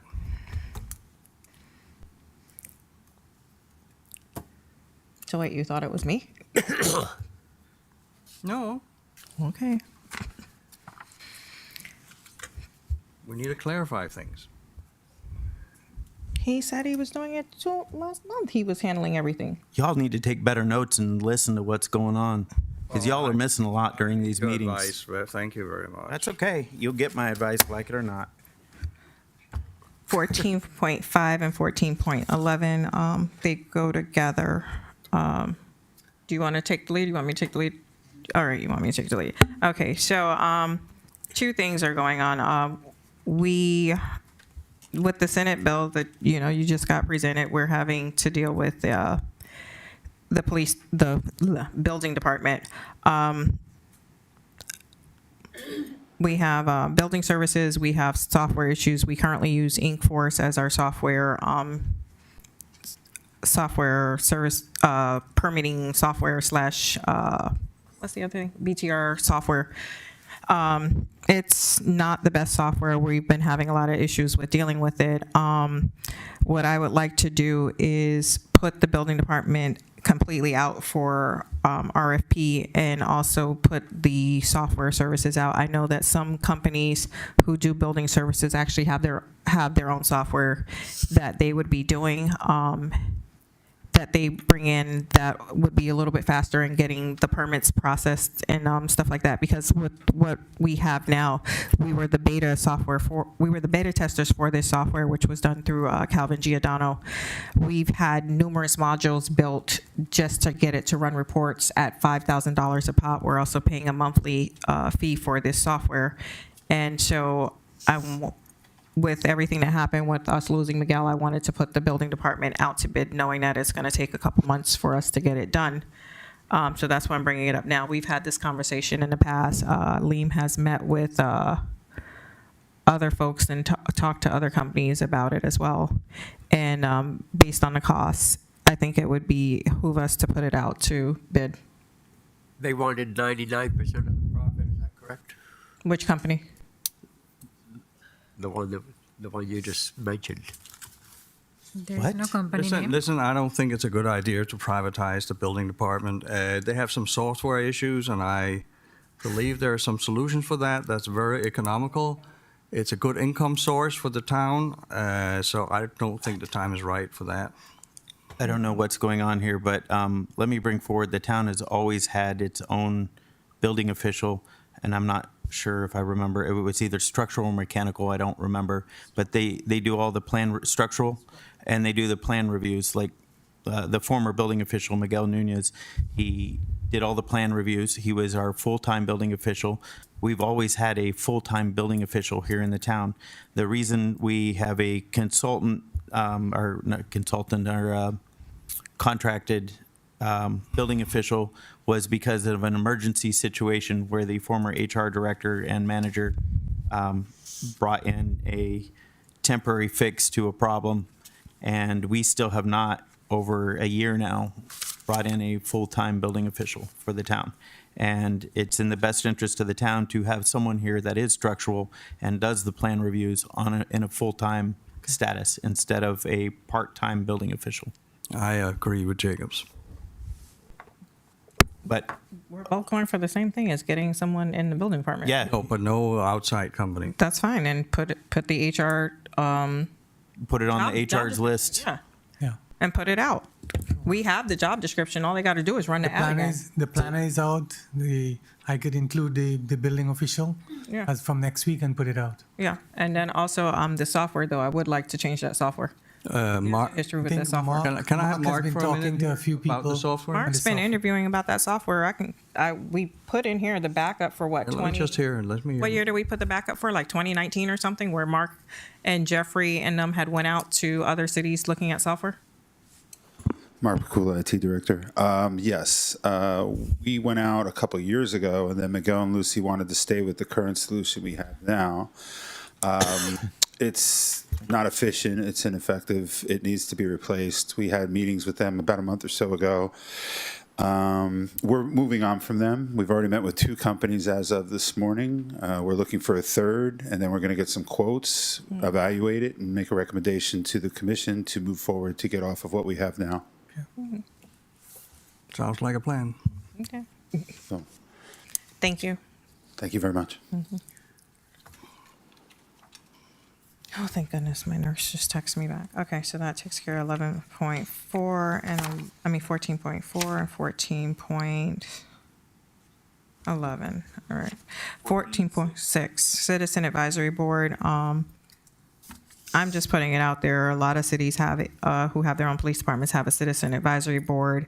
It would allow the citizens the ability to advise in law enforcement policies and procedures.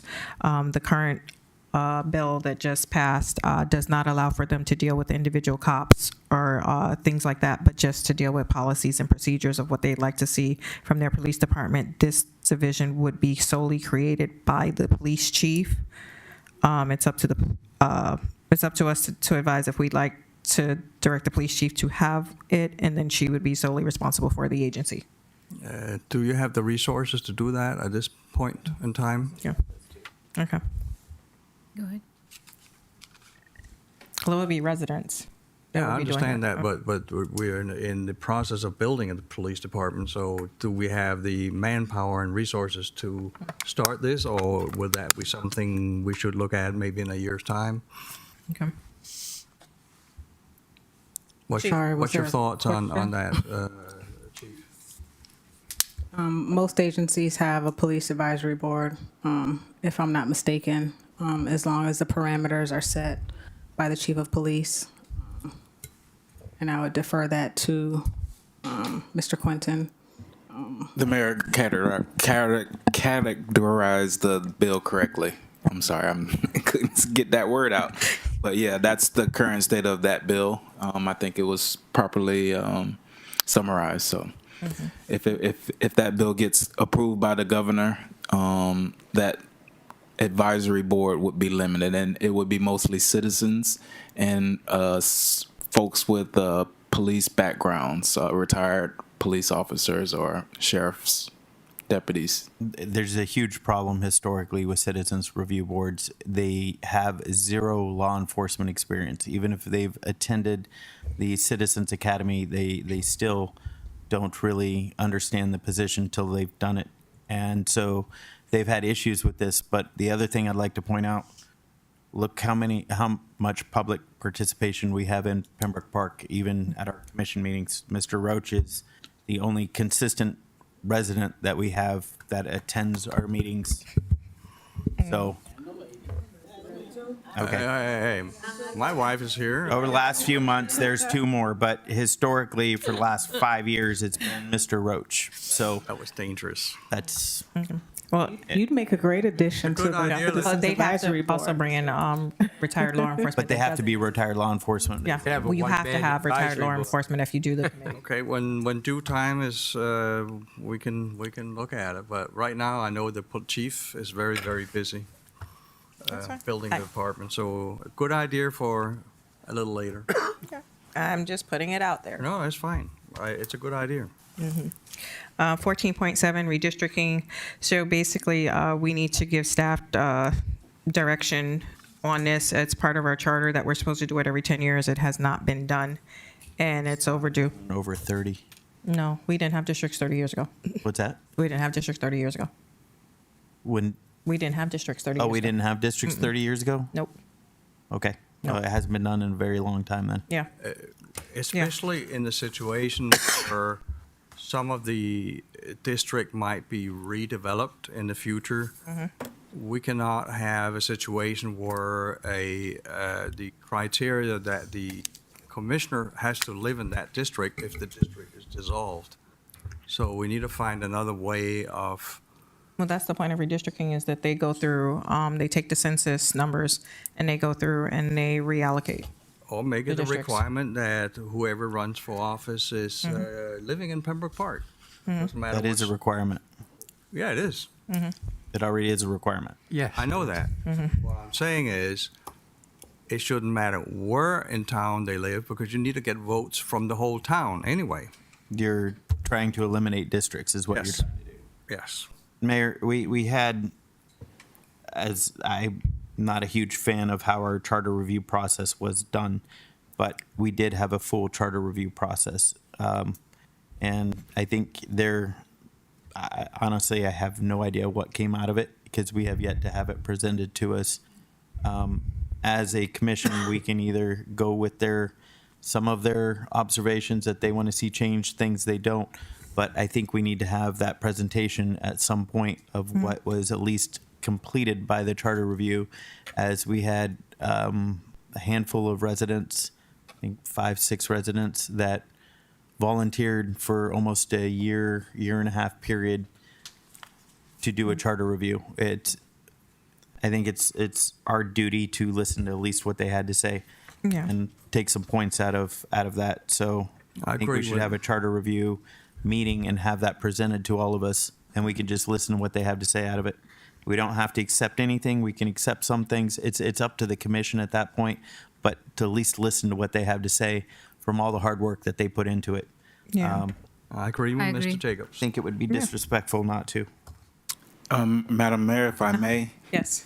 if the commission were to want to have any ballot questions for November's election, that deadline is the June 10th of this year to get those questions to the supervisor. Right. So that time frame is very compressed with your schedule. Whether you want to do that or not is up to you, obviously, but the time frame would be to have, a first reading of an ordinance, a second reading of an ordinance, and then May, June, and it's got to be there. yes, Yeah. or maybe I was actually told that the reason they actually did the district in the first place because they were afraid of annexation. But I don't think that's an issue anymore. And So if hopefully it's not. if I may, the redistricting and the charter are two separate issues. The redistricting would typically require use of a consultant, usually a university. I know FAU has a program where they've done a lot of cities in Broward County. They evaluate the census data and the tracts within the city or the town, and then they determine what's the best fit. They usually take into account the current districts so that there's the least amount of, mixing up of the districts based on the current district layouts.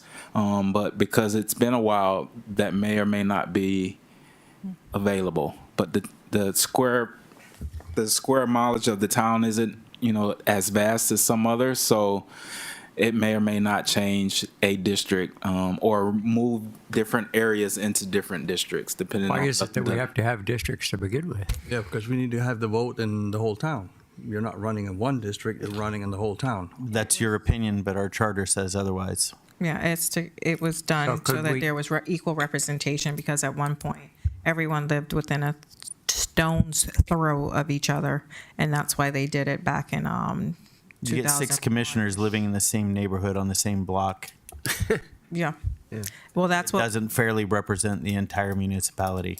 that's what happened in the past. So FIU, I believe, is the one that did it before for the town. And it would just be to direct staff to contact them to basically do it again. I support that idea. Okay. Do we need a vote on that? No, it's You just can't direction. vote. No, for the next meeting? It's not a vote, it's just direction. It's a direction? Yeah. I'm okay with doing that. Is The rest everyone of the okay commission with is. having him contact FIU to deal with it? That Yep. sounds like a plan. Okay. Okay. I told you my stuff was not You did complicated. 14.8 already. Well, no, 14.8 was the chartered positions. We need to delineate it a little bit better in the charter because like we reference yes. the clerk, Yep. but we don't. Like it's weird, and that also goes with the election modifications. I know there were stuff that Marlon saw during the past election, but like the election stuff goes to the clerk commissioner or something like that. It was something funky. There is a funky deal. Funky. In the code, there's changes that need to happen both in the charter and in the code of ordinance, because it basically states that the clerk commissioner is the one taking in all the information. It also doesn't give you the way that it's written. It states that the time of qualifying doesn't match with the elections, the Broward County elections Cycle, yeah. so you have some contradictions that really need to be addressed because it's Broward County that goes ahead and puts those dates together and gives us the dates, not the other way around. With regards to this is part of the charter review stuff. If we could schedule a special Yeah. in the last 2 weeks of April to do the charter review.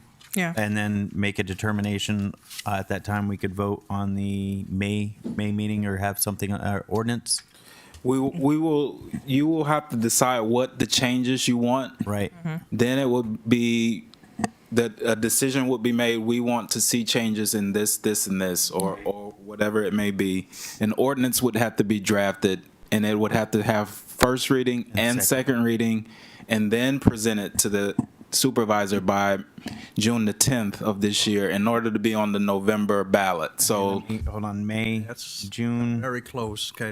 yeah, it's going to be tight. It's going to be very tight. We'd have to have a special like on the first week of June. Yeah. So I will tell you, for me, the town administrator needs to be clearly delineated in the charter. It's not there. It's really not there. The town clerk is referenced, but it's not there. So those definitely need to be addressed.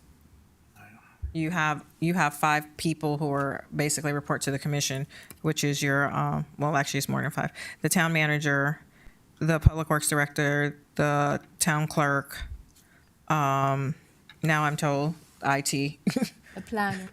the planner, The building official. the engineer is in there. The engineer is actually listed in there, and the building official. Building official. Public services director. No, I said public. Oh, but, okay. Yeah, I said public service. Yeah.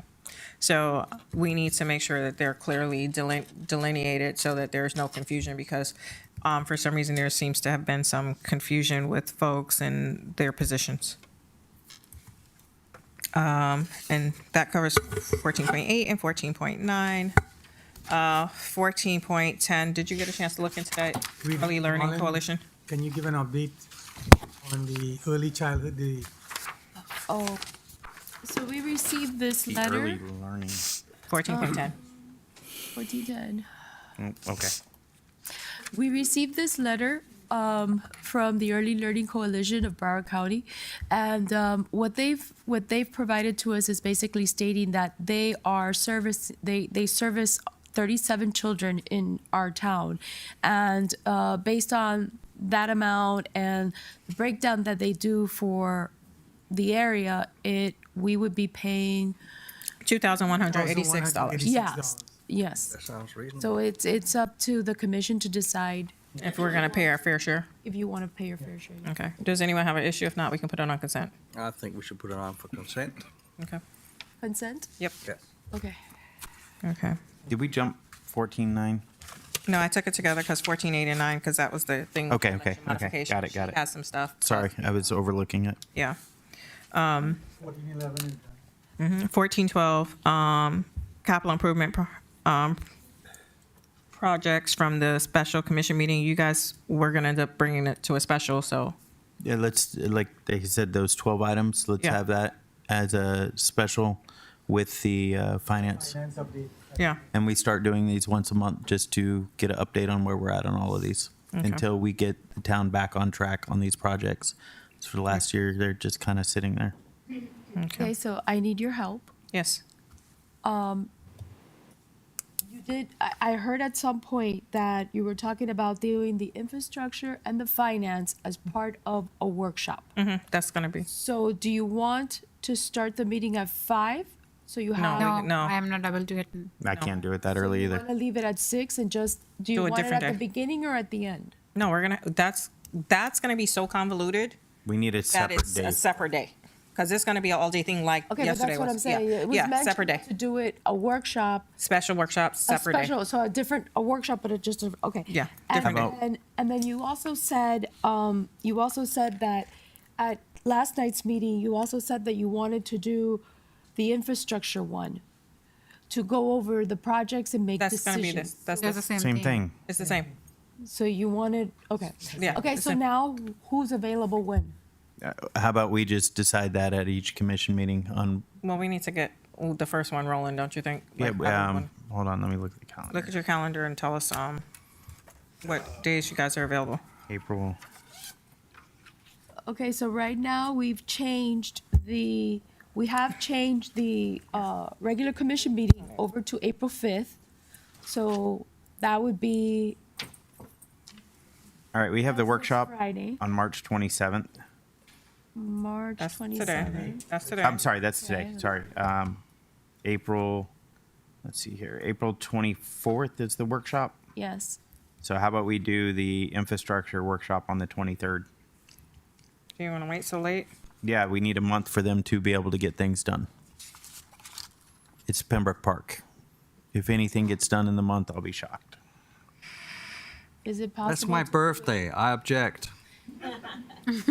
If I could please make a recommendation, if we could do it on the 17th, only so that Keep we doing don't. it every Wednesday. I've got a morning That's meeting what on I'm- the 22nd, but otherwise, 22nd is fine. 22nd? Wait, If 22nd is Passover. Passover and Easter. Wait, Passover and what? Earth Day. April 22nd? It's a Monday. It's, Monday. Yeah, Monday. Yeah, it's Passover. You're right. It's Passover. Oh, and we need to also give direction for half a day for what Easter. What's the date? Good Friday for staff. Oh, that's this Friday. That's Friday. That's Yeah, I know. I just wanted to, because you were talking holidays, I wanted to put it out there. Do you want a half day for Id? Do you want a half day for Id too, or no? It's just only you? Well, she ain't gonna be here. You want a half a day for the all staff? We could- Okay. Couldn't we All put it on April 1st, Fool's Day? They're not gonna have That would any. be appropriate. Nothing's going to get done in the next No. 3 days. Does anybody have anything like during the week of the 15th? Yep. Okay. How about I'm free. the 23rd, 24th, we have a meeting. We could do it on the 25th, Thursday or Friday. That will work. yeah, I'm okay with this. How about the 25th, Thursday? 25th. That's fine. 25th. Oh, wait. When is my conference? Susie, when's my conference? Oh. Wait, I can't go to my conference or I can't go to? Okay. I have a conference in Atlanta, I think the 21st to the 24th or the 24th to the 20th.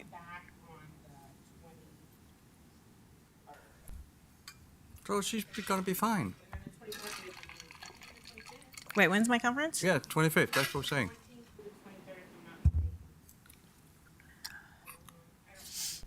I don't either.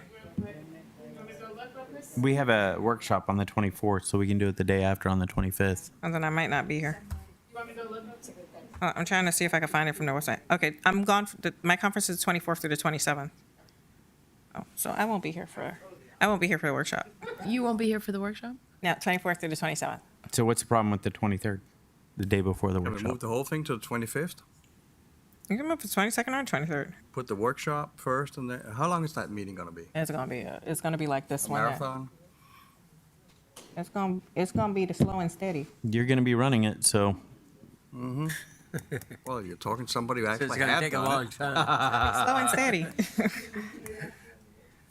you want to push it back till you get back?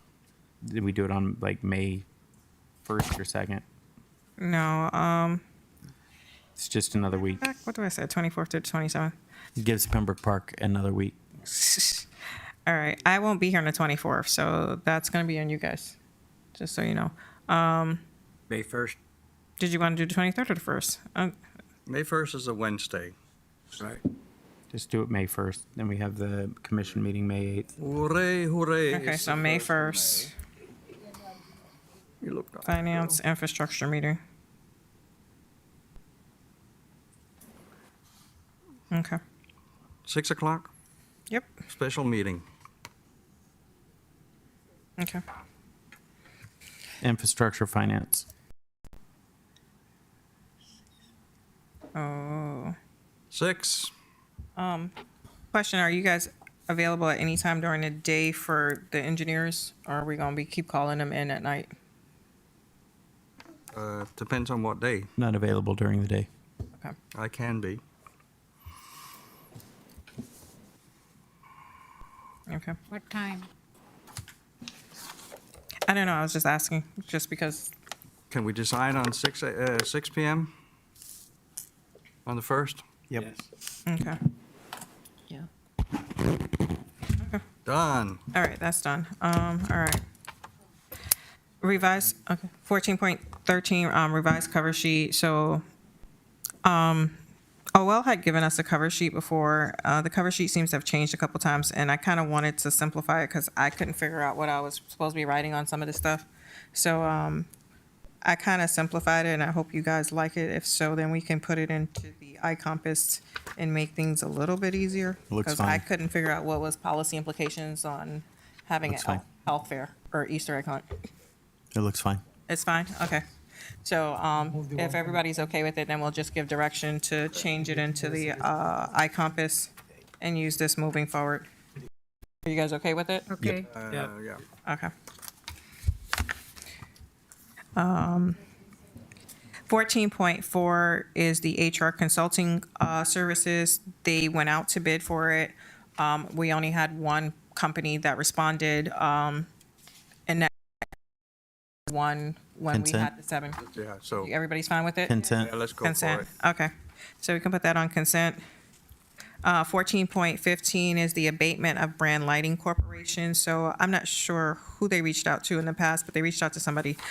Basically what happened was in November of 2022, they had a fire at Wet Seal, the wetsuit place. Yeah, on the corner there. Yeah, so they had a fire in 2022. The property was messed up, all their inventory was messed up. They closed. They just came back into the city a couple months ago, and the city is requiring them to pay the fees for when they were out of business. Can I give you a little detail on this? This is a mom and pop business. Lady's been in business for years. She makes wetsuits. For No, not the wetsuit lady. I used to model for the wetsuit lady before. No, it's for the lighting company next door. They've been here since Oh, okay. 85. Oh, I Yeah, thought the it was wetsuit lady is gone. She's gone. She used to make wetsuits for the military. Mm-hmm. She's a nice lady. Yeah. So it's for the Brand Lighting Corporation. They've been here Okay, since okay. 1985 next door. They were damaged because of The fire. wetsuit company's fire. Let's put that on consent. So if nobody has a problem, I'd like to. No. Consent. Okay, perfect. Thank you. You did 14.16. You didn't have anything else. 14.17, investigation regarding June 11, 2023 letter of complaint. That was for the town manager to bring forward to the commission. It's his position as the town manager to bring these forward. That's it completed. That's actually, this was started when JC and Robert was here. Yeah. I don't know. It's your position as the town manager to present these to the commission. It's not me to bring it forward. It's you to bring it forward. That's what I documented in the email to you, telling you these are items you need to bring forward and present to the commission. Right. So the report was done, and the investigation was completed as attached. And We can't hear you. Microphone. the investigation was completed. Again, this was started when Babette and JC was here. You could see the findings in the letter attached. I need direction.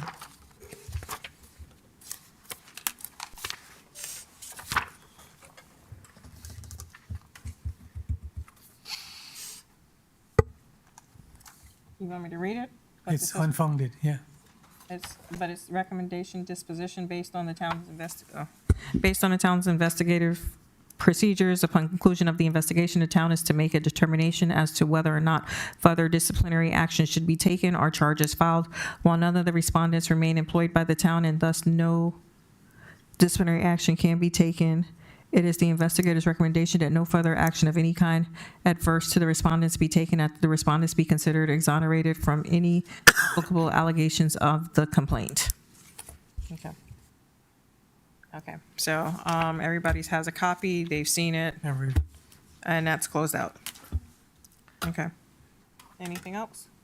Nope. Okay, attorney comments? None. Town manager comments? No, you're correct. You said everything. I hope we said everything. Commissioner Hodgkins? Commissioner Hodgkins? Yes, just one thing. People have been putting in their items to go on the agenda too late. Try to get things on time. There is a cutoff date. Try to use it so we don't overburden the help. Appreciate it. Thank you. Okay.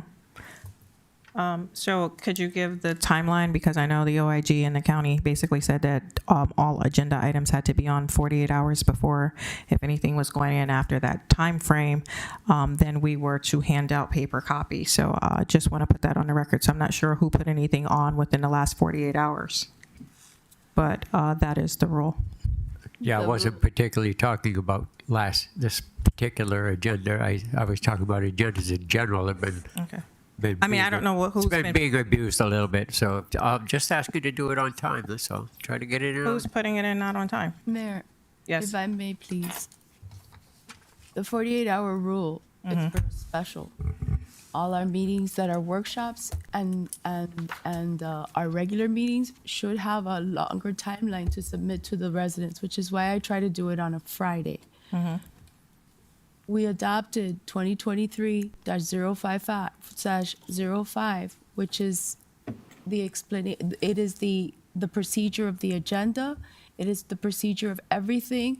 On Tuesday, I send out the email stating, well, actually tomorrow, I already sent out the emails telling you guys that it's due such and such a date, because I have to get it to go through the system for the finance department, the attorney, and the manager to review these items. And when the items don't have backup, then I get asked, where's the backup?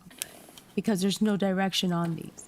So it's more about, Commissioner Hodgkins came to me asking me why the agenda had been revised multiple times. So I was just trying to explain how that occurred, but we did, or you guys did go ahead and approve that ordinance, and you wanted specific things done, and I cannot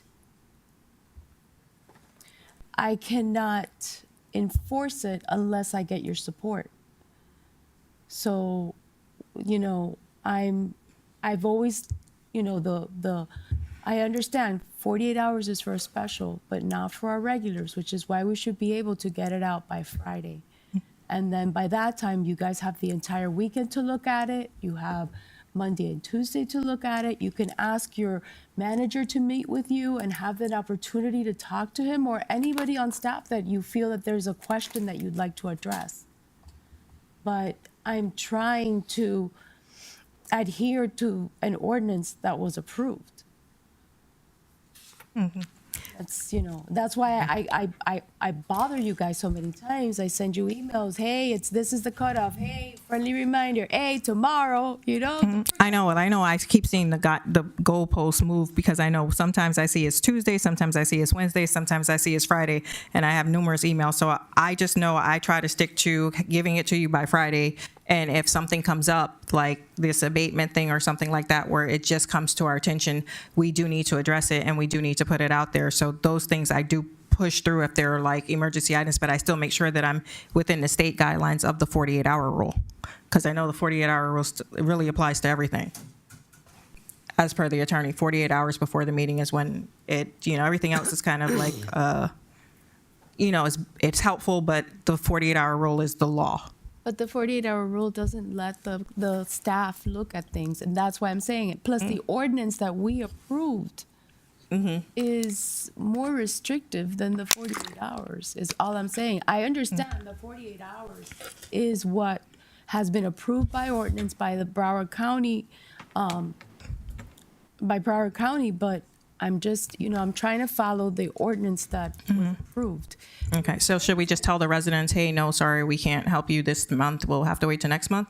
Because there are things that come up that are emergencies, and that's why I think those things are usually added at the last minute, because they are emergency items for the most part. They're not things that, were things that were pre-planned.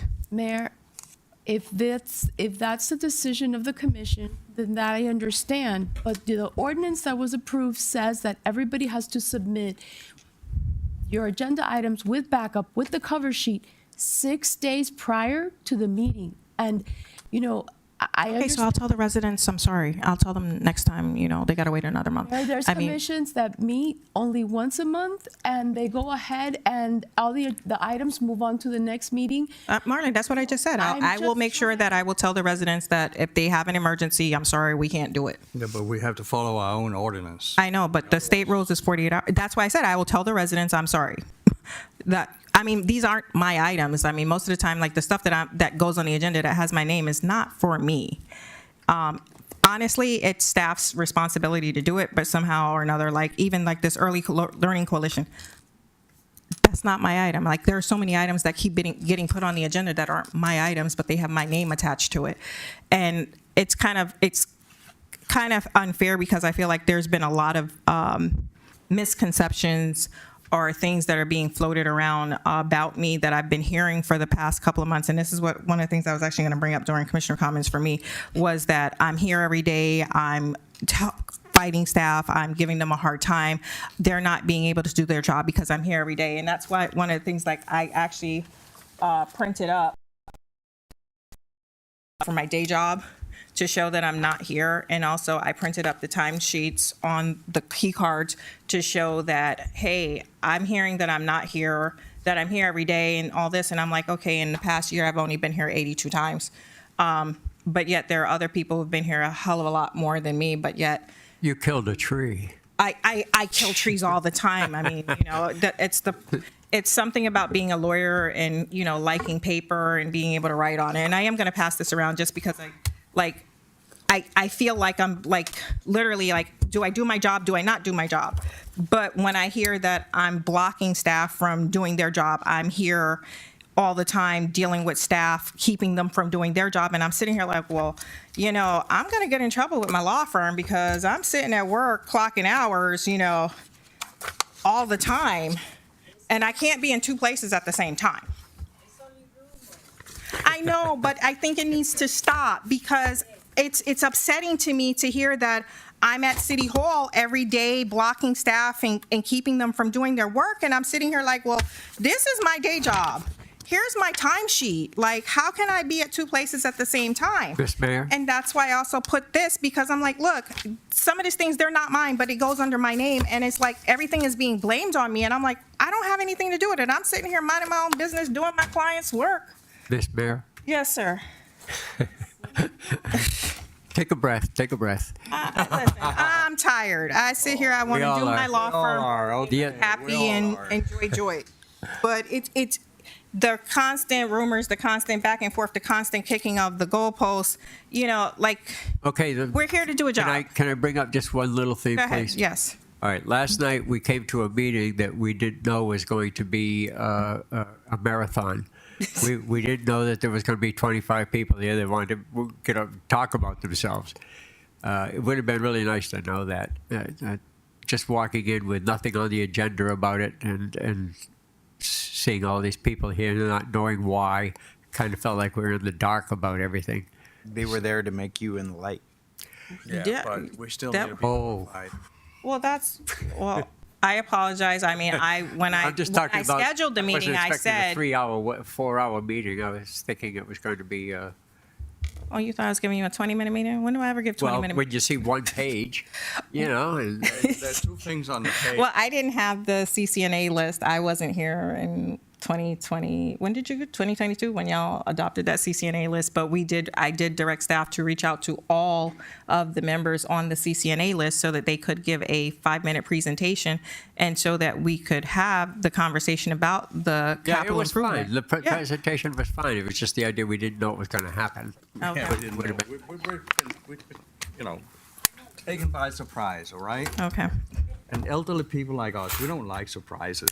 Okay, I will make sure to be more transparent in giving you I will give you a long list. Do y'all actually read my list when I give them out? Mm-hmm. What list? When I do send out paperwork, like the 50 million pages of the super fund or anything. Do y'all actually read it? I like digital okay, so better then than print. I'll kill more trees. One more It's thing. my comment. You guys Yeah, I mentioned actually about scheduling prefer another meeting paper having too, to do but- with the charter. Yeah, we'll schedule that as well. Okay, but you didn't give me any direction as to when you were looking to do that. We'll get with ASAP. Horowitz to do that. He's on And- vacation. Okay, and just so you know, the individuals that were at the committee, they wanted to be present when we had, some kind of conversation.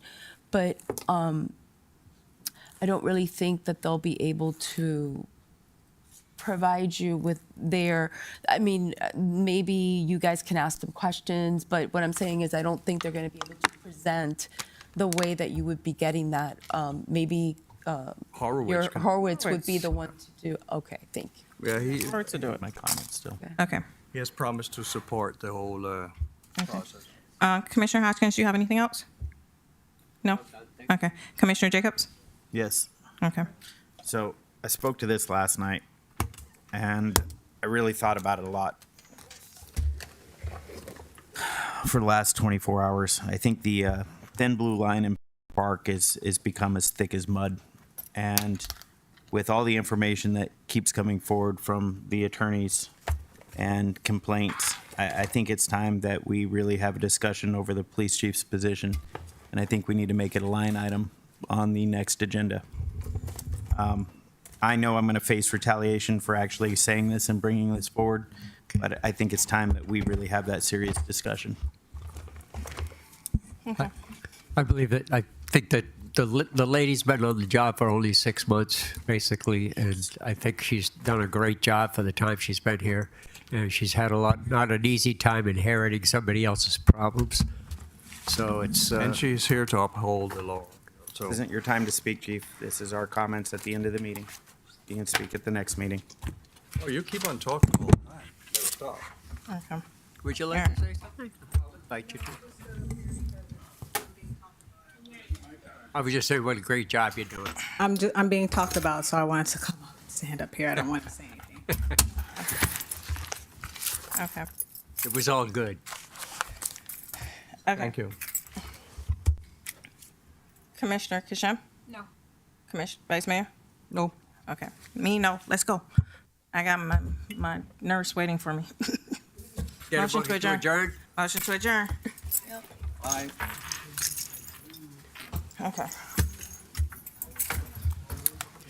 That lady don't cuss me out. Hey. No, Thanks for the battle. listen, no, because I'm telling you.